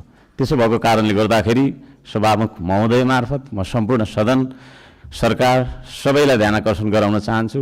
आउँदा दिनमा हामी बैठक सुरु हुनुभन्दा थोरैमा पनि 5 मिनट अगाडि उपस्थित हुनुपर्छ। म यो माग राख्न चाहन्छु। हामी विभेदको अन्त्य गर्छौँ भनेर यहाँ भनिरहेका छौँ। भर्खरै पनि पूर्ववक्ता माननीयज्यूहरूले थुप्रै कुराहरू राख्नुभयो, आफ्नो मनको कुराहरू। तर यहाँ यही सदनभित्र पनि विभेद भइरहेको छ। सत्ता पक्षले 30 मिनट बोल्दा पनि हुने, 40 मिनट बोल्दा पनि हुने, प्रतिपक्षले अलि सानोले होइन 3 मिनटमा सकिहाल्नुपर्ने, 2 मिनटमा सक्नुपर्ने। हामी पनि जनताले चुनेर पठाएका जनमत प्राप्त जनप्रतिनिधि हौँ। त्यसो भएको कारणले गर्दाखेरि हामीले आफ्ना क्षेत्रका आवश्यकताहरू, आफ्ना तपाईँको चाहिँ के अरे मागहरू राख्नका लागि प्रशस्त समय दिनुपर्दछ। त्यो खालको सदन हामीले बनाएर हामीले त्यो खालको सदन अभ्यास गर्नुपर्दछ भन्ने माग राख्न चाहन्छु। म आफ्नो मनको कथा म यहाँ गाउन चाहन्न। अब मेरो आफ्नो मन्तव्य राख्नुभन्दा पनि सरकारले कसो गर्नुपर्ने हो त? हिजो इतिहासमा हामीले के गर्यौँ, कसले के गर्यो, कुन नेताले के गर्यो, कतिको तपाईँको हामीले सङ्घर्ष गऱ्यौँ, के गर्यौँ भनेर नआवश्यक छ जस्तो मलाई लाग्दैन। हामी के गरिरहेका छौँ आज र भोलि के गर्ने हो भन्नेतर्फ सरकारले आफ्नो नीति तथा कार्यक्रम बनाउँदाखेरि यस्ता कुराहरूलाई पनि समावेश गरोस् भनेर चाहिँ म यहाँ जनताको मागहरू, राष्ट्रिय स्वाधीनताको, हाम्रो सम्प्रभुताको, जनताले चाहेका कुराहरू के कस्ता छन् त भन्ने कुरा म बुँदागत रूपमा वाचन गर्न चाहन्छु। पृथ्वी रहन्जेलसम्म यो देश रहिरहनुपर्छ, हाम्रो देशको चन्द्र सूर्य अङ्कित झन्डा रहिरहनुपर्छ। त्यो मान्यता हामी राख्दछौँ। श्रम संस्कृति पार्टीले त्यो मान्यता राख्दछ। त्यसो भएको कारणले गर्दाखेरि देशको स्वाधीनता, भू राजनैतिक सन्तुलन र असंलग्न परराष्ट्र नीतिलाई बचाइराख्न सैन्य रणनीति उद्देश्यका साथ सुरु गरिएको असमान राष्ट्रघाती व्यापारिक सन्धि सम्झौता एमसिसीलाई खारेज गर्नुपर्दछ भनेर म माग गर्न चाहन्छु। 2 नम्बरमा सीमावर्ती क्षेत्रमा छिमेकी मुलुकहरूले गरिरहेको गतिविधिलाई सक्रिय रूपमा नेपाल सरकारले निगरानी राख्नुपर्दछ र संयुक्त राष्ट्र सङ्घ लगायतका निकायहरूमा गएर हाम्रो देशका 4 किल्ला कति हो त हाम्रो भूगोल भन्ने सिमाना यकिन गरेर सिमानाको रक्षार्थ नेपाली सेनालाई खटाउनु पर्दछ भन्ने म माग राख्न चाहन्छु। नेपाली जनताले यो माग राखेको कुरा म जानकारी गराउन चाहन्छु। जनताले सोझै चुन्न पाउने प्रत्यक्ष कार्यकारीको चुनाव गर्नेतर्फ सरकारको नीति तथा कार्यक्रम अगाडि बढोस्। यदि सरकारले 2/3 नजिकको सरकारले त्यो कुरा अगाडि सार्छ भने त्यसमा हामी सबैले सहयोग गर्नुपर्दछ। नम्बर 4, जेनजी आन्दोलनमा डिस्कोड चलाएर जेनजी बालबालिकाहरूलाई स्कुल ड्रेसमा आन्दोलनमा बोलाउने, शान्तिपूर्ण आन्दोलनलाई भड्काएर हिंसात्मक बनाउने, आन्दोलनमाथि अन्धधुन्ध गोली चलाएर दमन गर्ने, 23 गतेको घटना घटाउने, साथै 24 गते सिंहदरबार, संसद भवन, सर्वोच्च अदालत जस्ता सरकारी भवनहरू जलाउने कृत्य गर्ने मान्छेहरूलाई पनि तपाईँको चाहिँ नि के अरे कारबाहीमा ल्याउनका लागि उच्च स्तरीय छानबिन समिति आयोग गठन गर्नका लागि हामी माग गर्दछौँ। 5 नम्बर, सम्पत्ति छानबिन तथा शुद्धिकरण अभियान सुरु गर्नुपर्दछ। सबैभन्दा पहिला अहिले सरकारमा रहेका मन्त्री परिषदका सम्पूर्ण मन्त्रीहरू, सांसदहरू, हामी सबैजना सबैको तपाईँको चाहिँ नि के अरे हाम्रो सम्पत्ति छानबिन हुनुपर्दछ। हामीबाट सुरु गर्नुपर्दछ त्यो चिज, किनभने हामी नियम कानुन बनाउने भने हामीबाटै त्यो कुरा लागू भएर जानुपर्दछ। हामीले बनाएको नियम कानुनले अरूलाई मात्रै ठ्याङ्ग्रोमा कस्ने खालको व्यवहार हामीले गर्नु हुँदैन भन्ने माग राख्दछु। शिक्षालाई जीवनोपयोगी बनाउनु पर्दछ। उत्पादन, निर्माण र आविष्कारसँग जोड्नु पर्दछ शिक्षालाई। शिक्षा भन्ने बित्तिकै कथा पढ्ने विषयवस्तु होइन, त्यो भन्ने बित्तिकै उत्पादन, निर्माण र आविष्कारसँग जोडिनु पर्दछ भन्ने हाम्रो माग हो। त्यसतर्फ सरकारले ध्यान दियोस्। हप्तामा 3 दिन मात्रै थ्योरी पढ्दाखेरि हुन्छ, 4 दिन विद्यार्थीले उत्पादन, निर्माण र आविष्कारसँग जोडेर क्रियाकलापहरू गर्न सक्नुपर्दछ। त्यो खालको जीवनोपयोगी शिक्षा लागू गरिनुपर्दछ भन्ने हामी माग राख्दछौँ। 7 नम्बरमा, खेतीबारीको समस्या हल नगरी देशको आर्थिक समस्या हामीले सुल्झाउन सक्दैनौँ, आर्थिक उन्नति हुन सक्दैन। त्यसो भएको कारणले कृषिमा देखिएका समस्याहरू पहिचान गर्ने र समस्या हल गर्ने सबै खालका तपाईँको प्राविधिक उपायहरू अपनाउने काम गरिनुपर्दछ भन्ने ध्यान आकर्षण गराउन चाहन्छु। नम्बर 8मा, कम्तीमा एक पालिकामा एउटा उद्योग हुनुपर्दछ, एक परिवारमा एकजना रोजगार हुनुपर्दछ। त्यो खालको नीति हामीले अपनाउनु पर्दछ। बन्द गरिएका उद्योगहरूलाई पुनः सञ्चालन गर्ने साथै नयाँ उद्योगहरूको स्थापना गर्ने नीति तथा कार्यक्रम सरकारले ल्याउनु पर्दछ भन्ने ध्यान आकर्षण गर्न चाहन्छु। 9 नम्बरमा, जनताको सेवा सुविधा, विकास र समृद्धिमा सार्वजनिक हितका लागि प्राकृतिक स्रोत साधन ढुङ्गा, गिटी, माटो, खोला, नाला, खानी, खनिज, वन जङ्गल जस्ता स्रोत साधनका सदुपयोग गर्न पाउने गरी सहज किसिमको चाहिँ नियम कानुन बनाउनु पर्दछ। कहीँ कतै हामी हुन्छ म सक्छु अब र यी सम्पूर्ण स्रोत साधनलाई परिचालन गरेर चाहिँ हाम्रो देशलाई समृद्ध बनाउनतर्फ हामीले ध्यान दिनुपर्दछ भनेर भन्न चाहन्छु। म यहाँ शुभकामना मात्रै दिनुभन्दा सरकारको नीति तथा कार्यक्रमको कुन दिशामा जानुपर्दछ भन्ने एउटा सल्लाह सुझाव र प्रस्ताव प्रस्तुत गर्न चाहन्छु। प्राकृतिक संरक्षण गर्नुपर्दछ, संस्कृतिको प्रवर्धन गर्ने र प्रवृत्तिको विकास गर्ने नीति सरकारले लियोस्। सुशासनका निम्ति भ्रष्टाचार तपाईँको चाहिँ अन्त्य गर्ने, निष्पक्ष, मितव्ययी, पारदर्शी, जवाफदेही, दूरदर्शी, परिपक्व र दीर्घकालीन कामहरू गर्नेतर्फ सरकार अगाडि बढ्नुपर्दछ। देशभरि शान्ति सुव्यवस्था कायम गर्नका लागि आवश्यक उपायहरू अपनाउन जरुरी छ। खाने पानी, स्वास्थ्य, शिक्षा, सडक, बिजुली बत्ती जस्ता आधारभूत आवश्यकताहरू परिपूर्ति गर्नतर्फ हाम्रो ध्यान जानुपर्दछ। राम्रोसँग अध्ययन नगरी हतार सरकारले ल्याएका कार्यक्रमहरू लागू गर्नु हुँदैन। कुनै निर्णय गर्नु अघि तपाईँको प्रतिपक्षी दलहरूसँग सल्लाह गरेर सबै पक्षको उचित सल्लाह लिएर चाहिँ सरकार अघि बढे। निर्णय गर्दै पछि हट्नुपर्ने नियतिबाट होइन सरकार बच्न सक्दछ। अहिले भर्खरै वृद्ध भत्ता, विद्यार्थी सङ्गठन, ब्रिज कोर्स जस्ता सम्बन्धमा निर्णयहरू जुन गरिएको छ यसलाई पुनर्विचार गरियोस् भन्न म चाहन्छु। वृद्ध भत्ता जस्तो वृद्ध भत्ताको समयको मापदण्डलाई जुन फेरबदल गर्ने भन्ने कुराहरू आएको छ कार्यसूचीमा, त्यस्ता कुराहरूमा सरकारले ध्यान दिएर मात्रै अगाडि बढ्दाखेरि राम्रो हुन्छ भन्ने माग राख्दछु। सुकुम्बासी भन्दै नागरिकको बासको अधिकारलाई खोज्दै डोजर चलाउने, राज्य आतङ्क फैलाउने चलनको अन्त्य गरियोस्। म त्यो भन्न चाहन्छु। जनताको घर टहरा भत्काउनु हुँदैन, विस्थापन होइन व्यवस्थापनको नीति सरकारले लागू गरेर अगाडि बढ्दाखेरि सबैलाई राम्रो हुनेछ। दशकौँदेखि बस्दै आएका भूमिहीन सुकुम्बासीहरूको स्वामित्व दिने गरी लाल पूर्जाको व्यवस्था गरोस् भनेर पनि म भन्न चाहन्छु। किसान मजदुर सुकुम्बासीका समस्या पहिचान गरी समाधानको पहल गर्ने, धनीको मात्रै होइन गरिबको पनि हो यो देश भन्ने खालको आभास हामीलाई हुनुपर्दछ र जनतालाई पनि त्यो आभास भएको हुनुपर्दछ। त्यसतर्फ सरकारले काम गरोस् भन्ने म अनुरोध गर्न चाहन्छु। उपत्यका बाहिर पनि नेपाल छ भन्ने कुरा हामीले व्यवहारबाट जनाउनुपर्छ।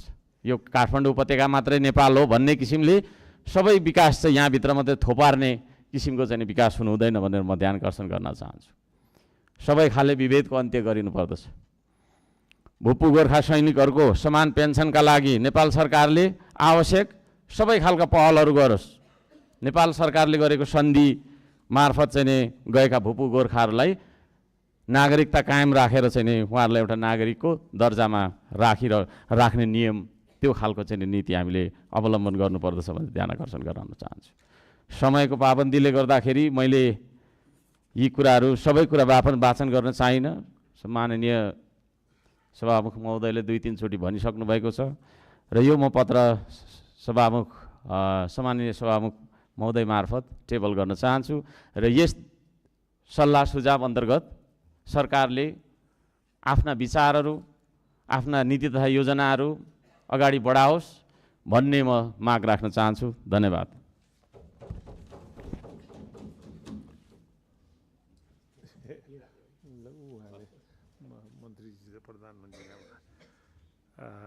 माननीय ज्ञानबहादुर शाही, समय 7 मिनट।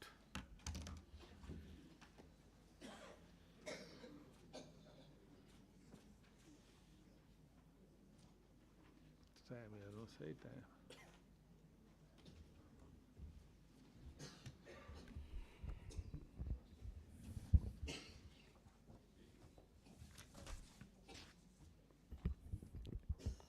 सम्माननीय सभामुख महोदय, सर्वप्रथम त आज यो संसदको रोस्टममा आउँदै गर्दा देशले धेरै ठुलो क्षतिहरू बेहोरेको छ। ज्ञात अज्ञात शहीदहरूप्रति, ती 76 जना युवा साथीहरूप्रति हार्दिक श्रद्धाञ्जली व्यक्त गर्न चाहन्छु। सम्माननीय सभामुखज्यू, माननीय सदस्यज्यूहरू सम्पूर्णमा हार्दिक मङ्गलमय शुभकामना व्यक्त गर्न चाहन्छु। नेपाल सरकारका सम्माननीय प्रधानमन्त्री बालेन्द्र शाह तथा उहाँको सम्पूर्ण मन्त्री परिषदलाई कार्य सफलताको हार्दिक मङ्गलमय शुभकामना व्यक्त गर्दछु। आज यस संसदको रोस्टरमा उभिँदै गर्दा मलाई झन्डै 3.5 वर्ष अघिको त्यो क्षण स्मरण भइरहेको छ। त्यति बेला पनि हामी यही संसदको रोस्टरमा उभिएर तत्कालीन सरकारलाई जनताप्रति उत्तरदायी बन्न, विधिको शासनको पालना गर्न, बहुमतको अहङ्कार नगर्न सचेत गराएका थियौँ। किनकि बहुमत क्षणिक हुन्छ, केही दिनको न्यानो मात्रै हो, स्थायी सत्य होइन बहुमत। तर दुर्भाग्यवश त्यो सरकारले जनताको आवाज सुनेन। परिणामस्वरूप केवल सरकार मात्रै ढलेन, देश नै अशान्तिको ज्वालामा होमियो। भौतिक संरचनाहरू दिनहाडै जले, सिंहदरबार जले, संसद भवन समेतसम्म आगलागीको चपेटामा पर्यो र आज हामी बाध्य भएर एउटा बैठक कक्षलाई संसद भवन मानेर कार्य सञ्चालन गरिरहेका छौँ। यो अहिलेको सरकारलाई हेक्कार होस्। र सबभन्दा ठुलो कुरा, यसैबीच झन्डै 76 जना युवाहरू राष्ट्रका लागि आफ्नो अमूल्य जीवन बलिदान गरे। 2500 जनाभन्दा बढी नागरिकहरू घाइते भए, आज अपाङ्गा भए र राष्ट्रसेवक प्रहरीको समेत क्रूरतापूर्वक घाँटी रेटी हत्या गरियो। यसको निष्पक्ष छानबिन भएर कारबाही होस्, म यो सरकारलाई यो अपिल गर्न चाहन्छु। र साथसाथै यस्ता पीडादायी घटनाका बावजुद जनताको मतबाट स्थापित वर्तमान सरकार जनताको हितमा समर्पित होस्, म यही शुभकामना व्यक्त गर्न चाहन्छु। विगतका कमजोरीहरू नहदोरियुन् भन्ने आशा गर्दछु। जनताको आवाज सुन्ने, विधिको शासनमा आधारित कानुन सम्मत तथा प्रजातान्त्रिक मूल्य र मान्यतामा अडिग शासन सञ्चालन होस्, मेरो यही हार्दिक मङ्गलमय शुभकामना यो सरकारलाई छ। र यो सरकार केवल सत्ता सञ्चालन गर्ने संयन्त्र मात्र नभई जनताको आशा, भरोसा र भविष्यको दियो बनोस् र त्यो दियो जोगाइराख्नु हामी सबैको प्रमुख कर्तव्य हो। हामी त्यो दियो जोगाउँछौँ, तर त्यो दियो कहिल्यै डढेलोमा परिणत नहोस्। यदि त्यो दियो डढेलो बन्न खोज्छ, यदि कोसिस गर्छ भने हेक्का रहोस्। त्यसलाई नियन्त्रण गर्ने, त्यसलाई निभाउने साहस हामीले राख्नुपर्छ र राख्छौँ पनि। त्यसका लागि म सबैलाई शुभकामना दिन चाहन्छु। नेपालमा धेरै सरकारहरू परिवर्तन भए, धेरै व्यवस्था परिवर्तन भए, तर जनताको अवस्था जस्ताको तस्तै रह्यो। अब वर्तमान सरकारले सुशासनको मार्ग अवलम्बन गर्दै विगतका सबै भ्रष्टाचारका काण्डहरूको फाइल खोल्नेछ भन्नेमा म पूर्ण विश्वस्त छु। विशेष गरी प्रधानमन्त्री बालिन शाह र सुदन गृहमन्त्री माननीय सुदन गुरुङप्रति अझै विश्वस्त भएको छु। लाउडा विमान काण्डदेखि सहकारी घोटाला काण्डसम्मका ठुल्ठुला दोषीहरूलाई कानुनी कटघरामा उभ्याइनेछ भन्नेमा म पूर्ण आशावादी छु। र सबभन्दा ठुलो कुरा, पोहोर साल आउँदा अघिल्लो वर्ष अलि पाका उमेरका मान्छे थियौँ, अहिले भर्खरका युवा साथीहरू आएका छौँ। यो चाहिँ परिवर्तनको एउटा सिर्फ दल परिवर्तन नभएर हाम्रो पुस्ता परिवर्तन भएछ। यसका लागि धेरै धेरै धन्यवाद भन्न चाहन्छु। सडकको किनारमा मकै पोलेर, साग बेचेर, पसिना र रगत बगाएर संलग्न गरिएको सहकारीको रकम हडप्ने भ्रष्टाचारीलाई कानुनको कटघरामा उभ्याइनेछ र पीडितको रकम सरकारबाट होइन, ती अपराधीहरूको 3 पुस्ते सम्पत्ति जफत गरेर तिराइनेछ भन्ने कुरामा सरकारसँग म पूर्ण आशावादी छु।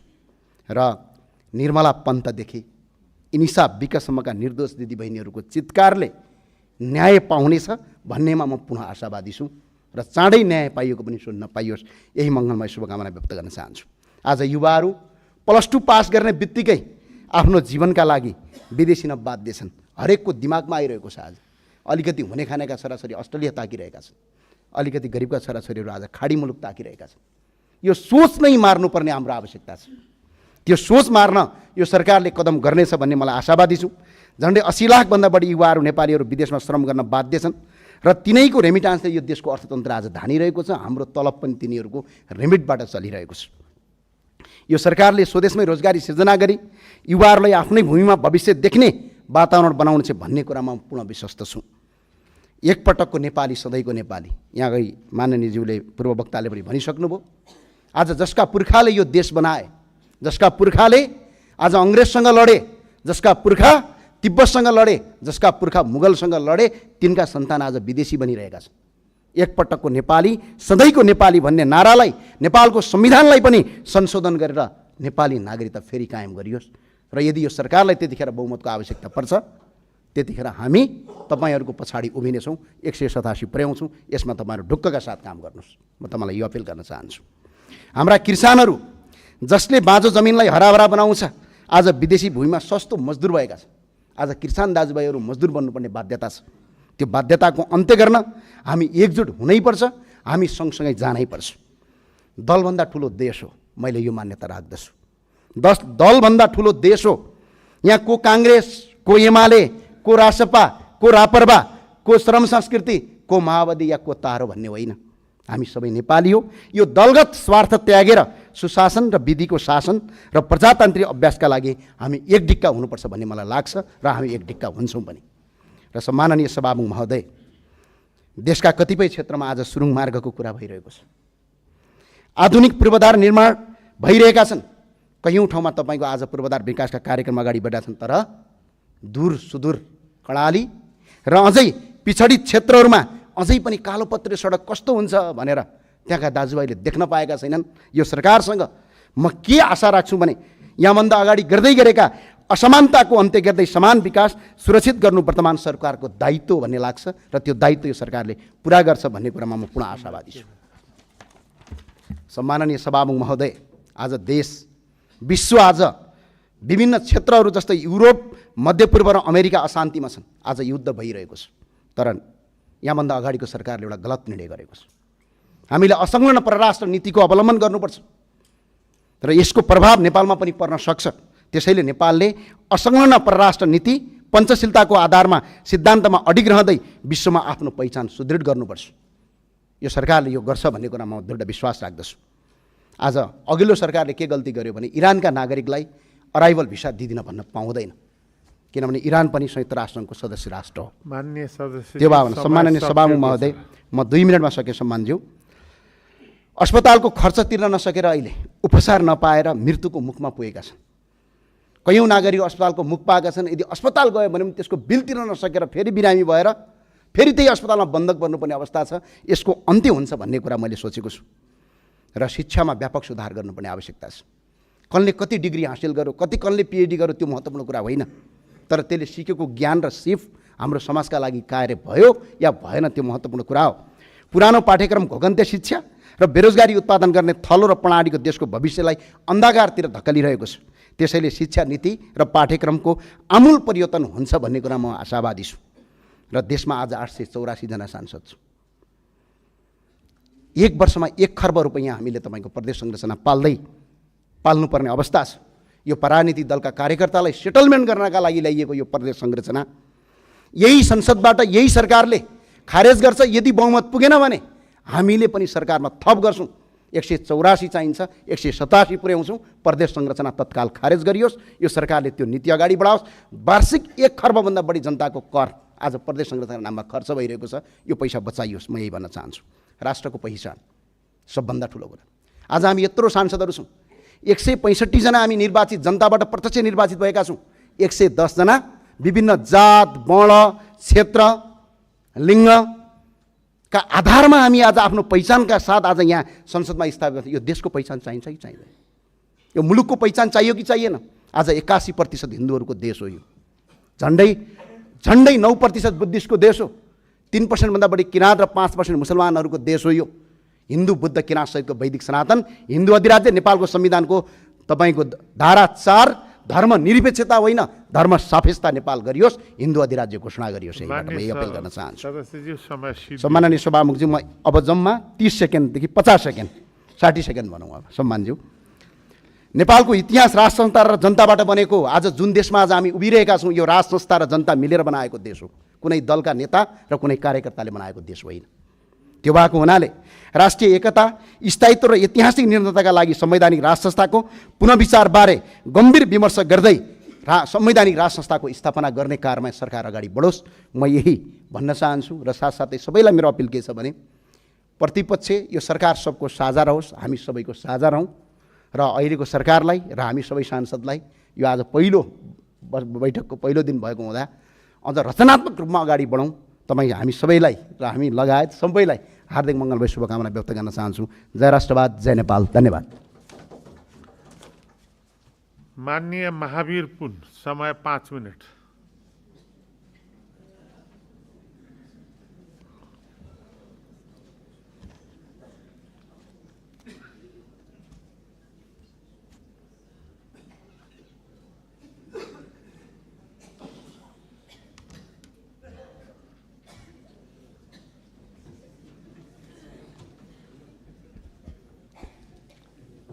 सम्माननीय सभामुखज्यू र सम्पूर्ण आज यो सभामा उपस्थित हुनुभएका मान्यज्यूहरू, सर्वप्रथम त म एउटा अचम्मको सांसदको रूपमा यहाँ आएको छु, किनभने म फरक छु, बोल्ने तरिका पनि फरक छ, काम गर्ने तरिका पनि फरक छ, सबै कुरा म प्राय सबैसँग मिल्दैन। त्यसैले म आफ्नो परिचय पनि दिन चाहन्छु र म कसरी यो ठाउँमा आउनै नपर्ने मान्छे यो ठाउँमा कसरी आइपुगेँ भन्न पनि चाहन्छु। म अमेरिकामा पढेर नेपालमा 2049 साल भाद्र महिनामा आएको र अहिलेसम्म 33 वर्षभन्दा बढी काटिसक्यो। एउटा झोला बोकेर पूर्णकालीन समाजसेवीको रूपमा काम गरिरहेको छु र म चाहिँ राजनीति गर्ने राजनीतिज्ञ होइन। म समाजसेवी हुँ र सेवी नै रहनेछु। सदनमा मेरो भूमिका पक्ष विपक्ष भन्दाखेरि पनि निष्पक्ष हुनेछ। समाजसेवी भएको हुनाले मलाई प्रतिनिधि सभाको चुनावमा उम्मेदवार हुने कुनै रहर पनि थिएन, मैले सोचेको पनि थिएन। तर 2082 साल भाद्र 23-24 गतेको जेनजी आन्दोलन भएपछि जेनजी भाइ बहिनीहरूले मलाई नै बोलाएर शिक्षा तथा विज्ञान मन्त्री बनाइदिए। त्यति बेला म ताप्लेजुङ जिल्लाको गाउँ गाउँमा किताब बेचिरहेको थिएँ। मेरो आफ्नो आत्मकथाको किताब बेचिरहेको थिएँ र 4 महिनासम्म मन्त्री भएँ। 4 महिनासम्म मन्त्रीको रूपमा काम गर्दाखेरि मैले शिक्षा क्षेत्रमा भएका अनेकौँ समस्याहरू, चरम राजनीतिकरण र विकृतिहरू देखेँ।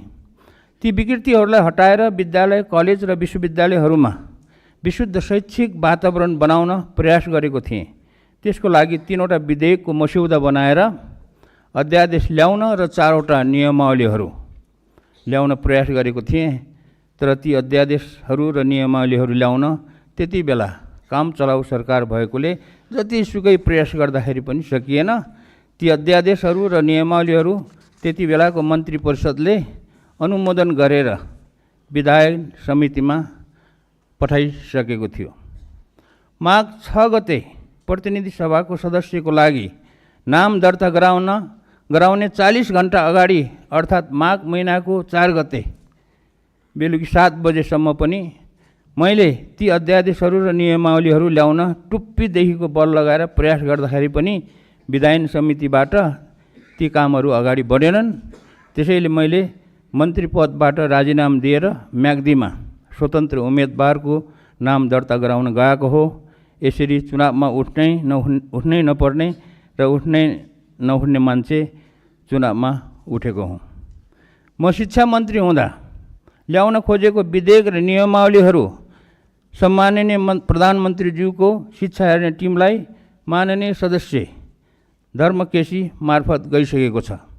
आज सदनमा उपस्थित हुनुभएका माननीय ज्यूहरूलाई छोटकरीमा भन्नुपर्दा ती विधेयक र नियमावलीहरू यस प्रकार थिए भनेर जानकारी दिन चाहन्छु। पहिलो अध्यादेश हाल भएका 18वटा विश्वविद्यालयहरूको व्यवस्थापन र सञ्चालनलाई राजनीतिकरणबाट मुक्त गरी पठन पाठनलाई प्रभावकारी बनाउन छाता कानुन बनाउने थियो। त्यसमा सम्पूर्ण विश्वविद्यालयहरूको कुलपति प्रधानमन्त्री हुने व्यवस्थालाई हटाएर योग्य र इमान्दार प्राज्ञिकहरूको समूहले विश्वविद्यालय सञ्चालन गर्ने भन्ने विधेयक थियो। विश्वविद्यालयलाई राजनीतिबाट मुक्त गर्न यो काम गर्नै पर्छ। दोस्रो अध्यादेश विश्वविद्यालयमा लेक्चरर, उपप्राध्यापक, सहप्राध्यापक र प्राध्यापकहरूको नियुक्तिमा भएको चरम राजनीतिकरणलाई हटाउन र योग्य व्यक्तिहरूलाई नियुक्त गर्न हाल प्रत्येक विश्वविद्यालयमा भएका 18वटा विश्वविद्यालय सेवा आयोगहरूलाई खारिज गरी लोकसेवा आयोग जस्तै एउटा मात्र सेवा आयोग गठन गर्ने भन्ने विधेयक थियो। तेस्रो अध्यादेश अर्थतन्त्र विकास गरेर नेपाललाई कागजमा मात्र होइन कि आर्थिक रूपमा नै एउटा समृद्धिशाली देश बनाउन र युवाहरूलाई स्वदेशमा नै रोजगारी सिर्जना गर्नको लागि विज्ञान, प्रविधि, व्यावहारिक अनुसन्धान र नवप्रवर्धनलाई उच्च प्राथमिकता दिने र प्रतिभाशाली र सृजनशील युवाहरूलाई देशमा नै राखेर उनीहरूको प्रतिभालाई उजागर गर्ने मौका दिनको लागि प्रधानमन्त्रीको नेतृत्वमा एउटा विज्ञान, प्रविधि, अनुसन्धान तथा नवप्रवर्धन कोषको निर्माण र सञ्चालन गर्ने भन्ने विधेयक थियो। यो विधेयकको बारेमा मैले विगत 20 वर्षमा बनेका धेरै सरकारहरूलाई गरेको विनम्र अनुरोध भालुलाई पुराण सुनाएको जस्तो भएको थियो। अहिलेको सरकारले पक्कै पनि यो कुरा सुन्छ होला भन्ने विश्वास छ। यो सारा नेपालीको अनुरोध हो, मेरो मात्र अनुरोध होइन। 4. विज्ञान प्रविधिको विकास नगरिकन कुनै पनि देश आर्थिक रूपमा समृद्ध नहुने भएकोले नेपालमा एउटा छुट्टै र शक्तिशाली विज्ञान प्रविधि अनुसन्धान तथा नवप्रवर्तन मन्त्रालय खोल्नुपर्छ। त्यसलाई चलाउन सक्षम विज्ञहरू राख्नुपर्छ भन्ने मेरो भनाइ एउटा कानले सुनेर अर्को कानले नउडाइयोस् भन्ने मेरो विनम्र अनुरोध छ। यो कुरा म आफू नै शिक्षा तथा विज्ञान मन्त्री हुँदा जोडतोडले उठाएको थिएँ, तर त्यति बेला सफल हुन सकिएन। 5. विद्यालय शिक्षा सञ्चालनको जिम्मा स्थानीय सरकारलाई दिएको हुनाले विद्यालय शिक्षामा धेरै विकृतिहरू जन्मेका रहेछन्। यो कुरालाई ध्यानमा राखेर शिक्षा नियमावलीमा धेरै नै सुधार गर्नुपर्ने छ र सो कुरा मैले प्रयास गरेको हो, तर भएन। जस्तै उदाहरणको लागि विद्यालय व्यवस्थापन समितिको गठनमा राजनैतिक हस्तक्षेप हटाउने, योग्य प्रधानाध्यापकको नियुक्ति गर्ने, शिक्षकहरूको सरुवामा राजनीतिक प्रभाव हटाउने र दरबन्दी शिक्षकहरूको दरबन्दी बढाउने जस्ता। समय सिद्धियो आफ्नो। ल म सकिहालेँ यति। समापन गर्नुहोस्। म 1 मिनट दिनुहोस्। र 6 नम्बरमा यो सिटिभिटीलाई पुनर्संरचना गरी त्यहाँबाट पनि राजनीतिकरण नहटाएसम्म र नयाँ सिस्टम नबसालेसम्म त्यहाँबाट विद्यार्थीहरूले सिपमूलक प्राविधिक शिक्षा प्राप्त गर्न नसक्ने कुरा प्रष्ट पार्न चाहन्छु। अहिले त्यहाँ अधिकांश सैद्धान्तिक पढाइ मात्र हुने गरेको छ। त्यसको लागि मैले शिक्षा मन्त्रीको रूपमा चालेको कदमहरू पुरा भएनन्। अहिलेको छोटो समयमा सबै कुरा राख्न सकिनँ। ती गर्नै पर्ने सबै कुराहरू बेला बखतमा भन्दै गरौँला। अन्तमा राष्ट्रिय स्वतन्त्र पार्टीका सम्पूर्ण युवा भाइ बहिनीहरूलाई नेपालको इतिहासबाट एउटा अत्यन्तै महत्त्वपूर्ण पाठ सिक्नुहोस् भन्ने अनुरोध गर्न चाहन्छु। इतिहास यस प्रकार छ। नेपालीहरूलाई राजनीतिक स्वतन्त्र दिलाई नेपाललाई विश्वमा चिनिने गरेर एउटा समृद्धिशाली देश बनाउनको लागि विक्रम सम्वत 2070 सालको क्रान्ति, 2015 सालको संसदीय निर्वाचन, 2046 सालको वृहत जनआन्दोलन र 2063 सालको दोस्रो आन्दोलन शहीद मधेस आन्दोलन भएको थियो। ती आन्दोलनहरूले जनतालाई राजनीतिक अधिकार पनि दिलाएकै हो। त्यही अधिकार प्रयोग गरेर नेपाली जनताले अहिले राष्ट्रिय स्वतन्त्र पार्टीलाई झन्डै 2/3 बहुमतले जिताएको छ। राम्रो काममा मेरो पनि सम्पूर्ण साथ हुनेछ। तर नेपालीहरूले अपेक्षा गरे अनुसार भ्रष्टाचारीहरू, घुसखोरीहरू, लोभी पापी दलालीहरूको समाजमा गाडिएको ज्वरो उखल्नको लागि हाम्रो समाजमा भएको नातावाद, कृपावाद, चाकरीवाद, चाप्लिसवाद जस्ता कुसंस्कारका दलदलमाबाट एकदमै टाढा रहनुहोस्। यदि पहिलेकै राजनीतिक दलहरूले जस्तै गरेर स्वतन्त्र पार्टी पनि नेपाली समाजको ती कुसंस्कारहरूमा फस्यो भने भाद्र 23-24 गतेको जेनजी आन्दोलन पनि कालान्तरमा असफल हुनेछ। ल धन्यवाद छ। अनि अन्तमा एउटा कुरा, यहाँ आजको कार्यसूचीमा मैले एउटा देखेको थिएँ, एउटा यो अध्यादेश रहेछ। यसमा थप कुरा के गर्न चाहन्छु भने अध्यादेश मतदाता नामावली पहिलो संशोधन अध्यादेश 2082 भन्ने रहेछ। त्यसमा चाहिँ म के भन्न चाहन्छु भने अब आउने 2084 को प्रदेश र स्थानीय सरकारको चुनावमा विदेशमा काम गर्ने सम्पूर्ण वैधानिक नेपाली नागरिकहरूले पनि भोट दिन पाउने व्यवस्था होस् भन्ने कुराको अनुरोध गर्न चाहन्छु। किनभने यो कुरा मैले गत फागुन 21 गतेको चुनावमा पनि व्यवस्था होस् भनेर म आफू मन्त्री हुँदा पनि पटक पटक प्रयास गरेको हो, त्यो हुन सकेन। र धन्यवाद।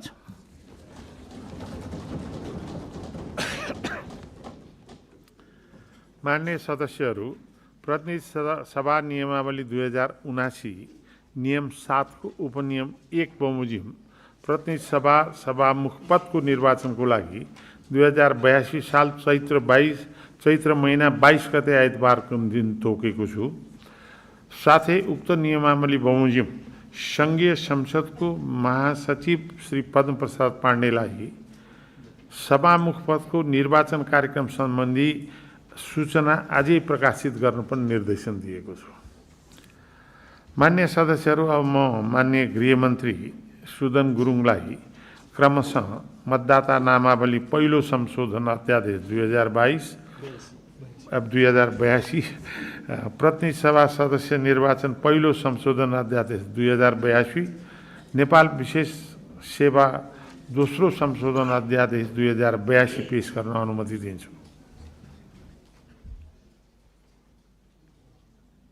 माननीय मन्त्रीजी।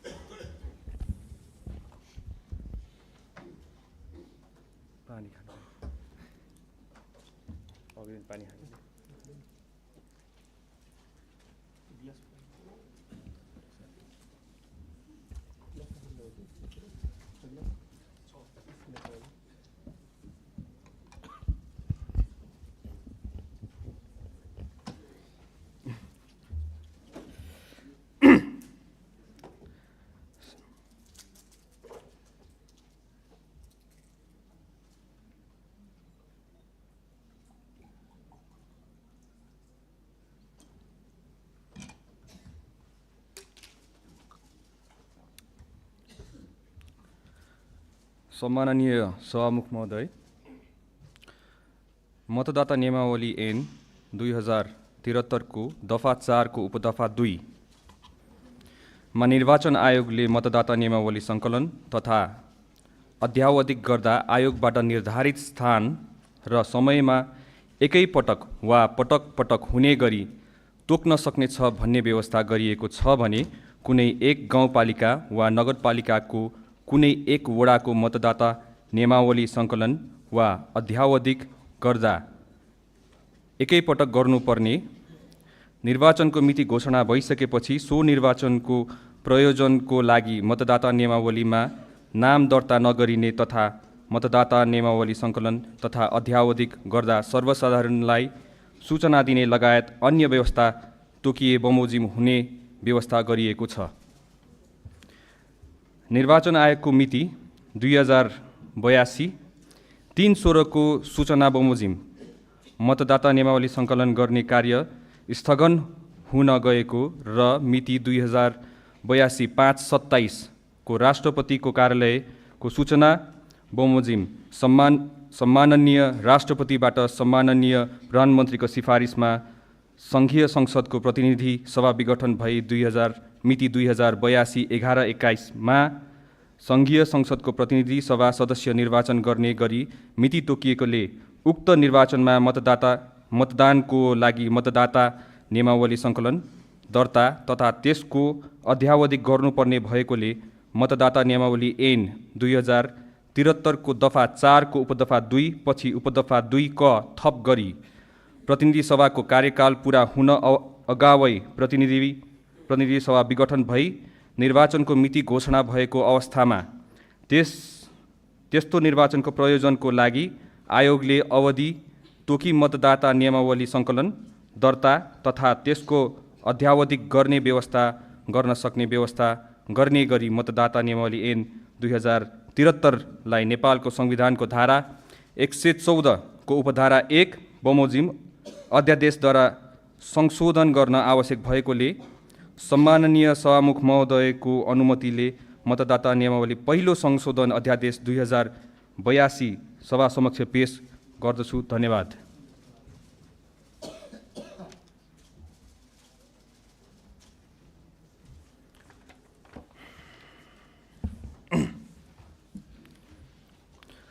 सम्माननीय सभामुख महोदय, नेपालको संविधानको धारा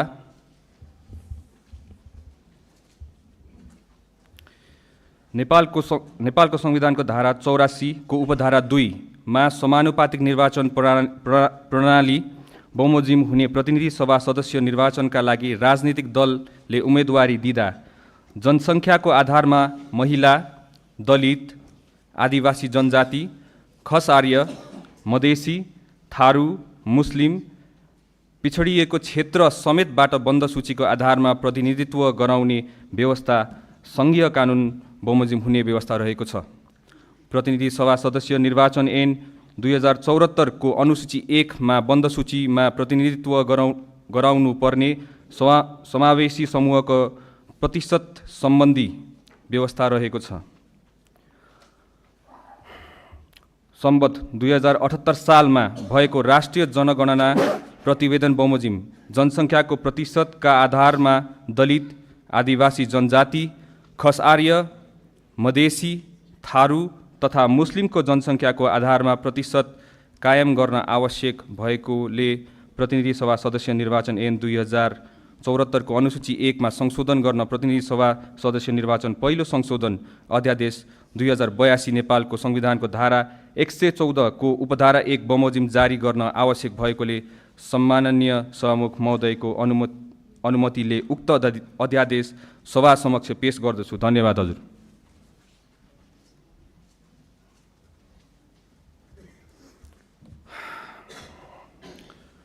सम्माननीय सभामुख महोदय, नेपाल विशेष सेवा ऐन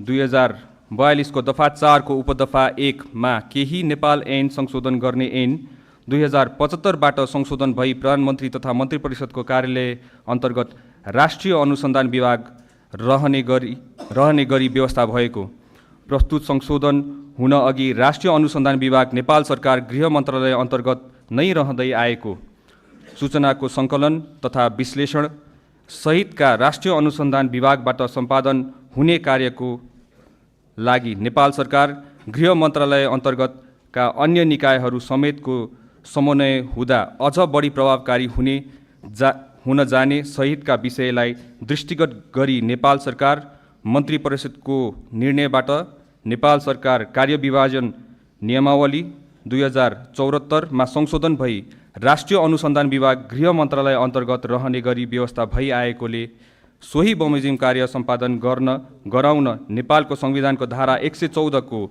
उपधारा 1 बमोजिम अध्यादेश जारी भई नेपाल विशेष सेवा ऐनमा संशोधन भएको नेपालको शान्ति सुरक्षा कायम राख्न नेपाल विशेष सेवाको गठन र तत्सम्बन्ध सेवा शर्त सम्बन्धमा व्यवस्था गर्न जारी भएको नेपाल विशेष सेवा ऐन 2042 को दफा 4 को उपदफा 1 मा रहेका प्रधानमन्त्री तथा मन्त्री परिषदको कार्यालय अन्तर्गत भन्ने शब्दहरूको सट्टा नेपाल सरकार गृह मन्त्रालय अन्तर्गत राष्ट्रिय अनुसन्धान विभागको स्थापना हुनेछ भन्ने व्यवस्था कायम राख्न नेपाल विशेष सेवा ऐन 2042लाई संशोधन गर्न आवश्यक भएकोले सम्मान्य सभामुख महोदयको अनुमतिले नेपाल विशेष दोस्रो संशोधन अध्यादेश 2082 सभा समक्ष पेश गर्दछु। धन्यवाद।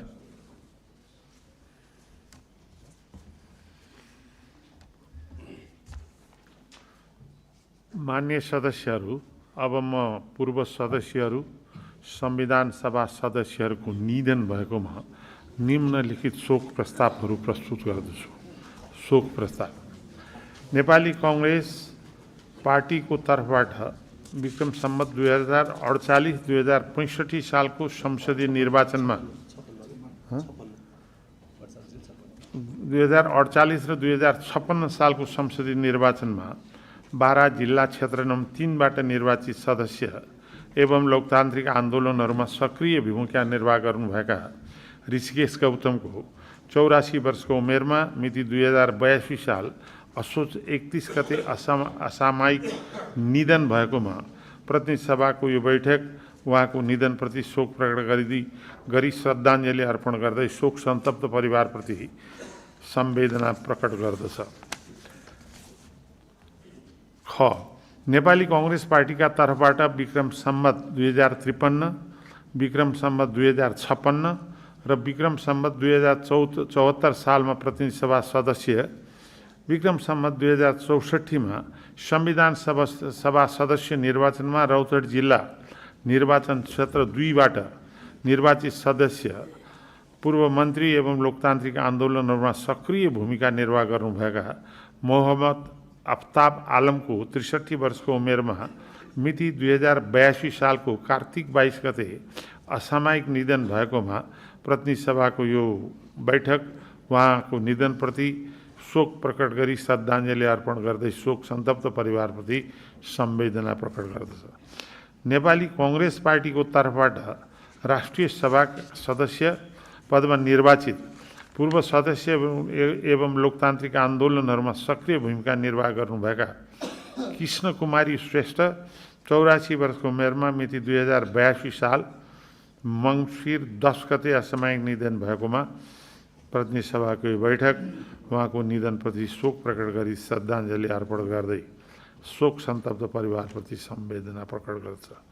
नेपाली कांग्रेस पार्टीको तर्फबाट विक्रम सम्वत 2048 सालमा राष्ट्रिय सभा सदस्यमा मनोनित विक्रम सम्वत 2056 सालको प्रतिनिधि सभा सदस्य निर्वाचनमा मोरङ जिल्ला निर्वाचन क्षेत्र नम्बर 1 बाट निर्वाचित सदस्य र विक्रम सम्वत 2064 सालको संविधान सभाका सदस्य तथा पूर्व मन्त्री एवं लोकतान्त्रिक आन्दोलनहरूमा सक्रिय भूमिका निर्वाह गर्नुभएका आमोद प्रसाद उपाध्यायको 91 वर्षको उमेरमा मिति 2082 साल मङ्सिर 27 गते असामयिक निधन भएकोमा प्रतिनिधि सभाको यो बैठक उहाँको निधनप्रति शोक प्रकट गरी श्रद्धाञ्जली अर्पण गर्दै शोक सन्तप्त परिवारप्रति संवेदना प्रकट गर्दछ।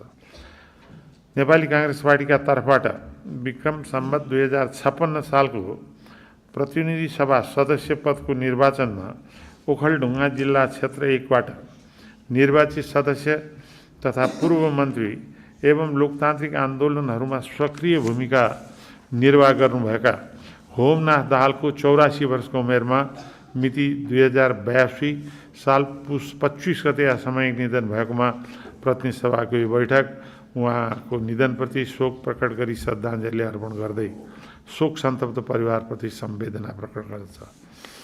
नेपाली कांग्रेस पार्टीका तर्फबाट विक्रम सम्वत 2070 सालको संविधान सभा सदस्य र विक्रम सम्वत 2080 सालमा राष्ट्रिय सभा सदस्य पदमा निर्वाचित सदस्य एवं लोकतान्त्रिक आन्दोलनहरूमा सक्रिय भूमिका निर्वाह गर्नुभएका बलदेव बोहराको 74 वर्षको उमेरमा मिति 2082 साल पुस 30 गते असामयिक निधन भएकोमा प्रतिनिधि सभाको यो बैठक उहाँको निधनप्रति शोक प्रकट गरी श्रद्धाञ्जली अर्पण गर्दै शोक सन्तप्त परिवारप्रति संवेदना प्रकट गर्दछ। उक्त शोक प्रस्तावहरूलाई पारित गरिदिनु हुन अनुरोध गर्छु।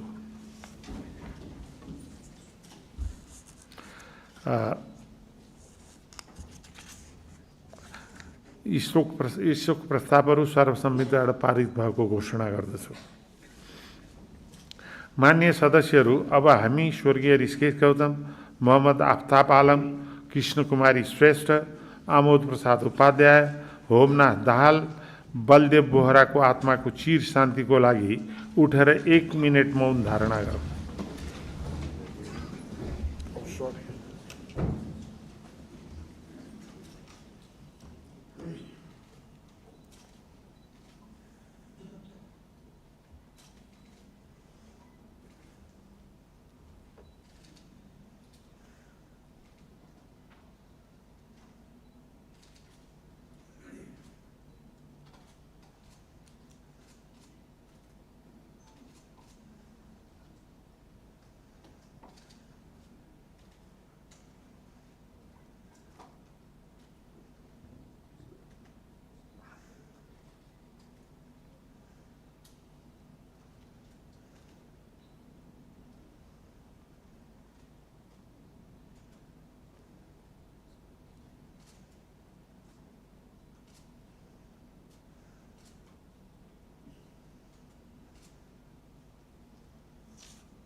समय सक्यो। सबै मान्यहरूलाई धन्यवाद।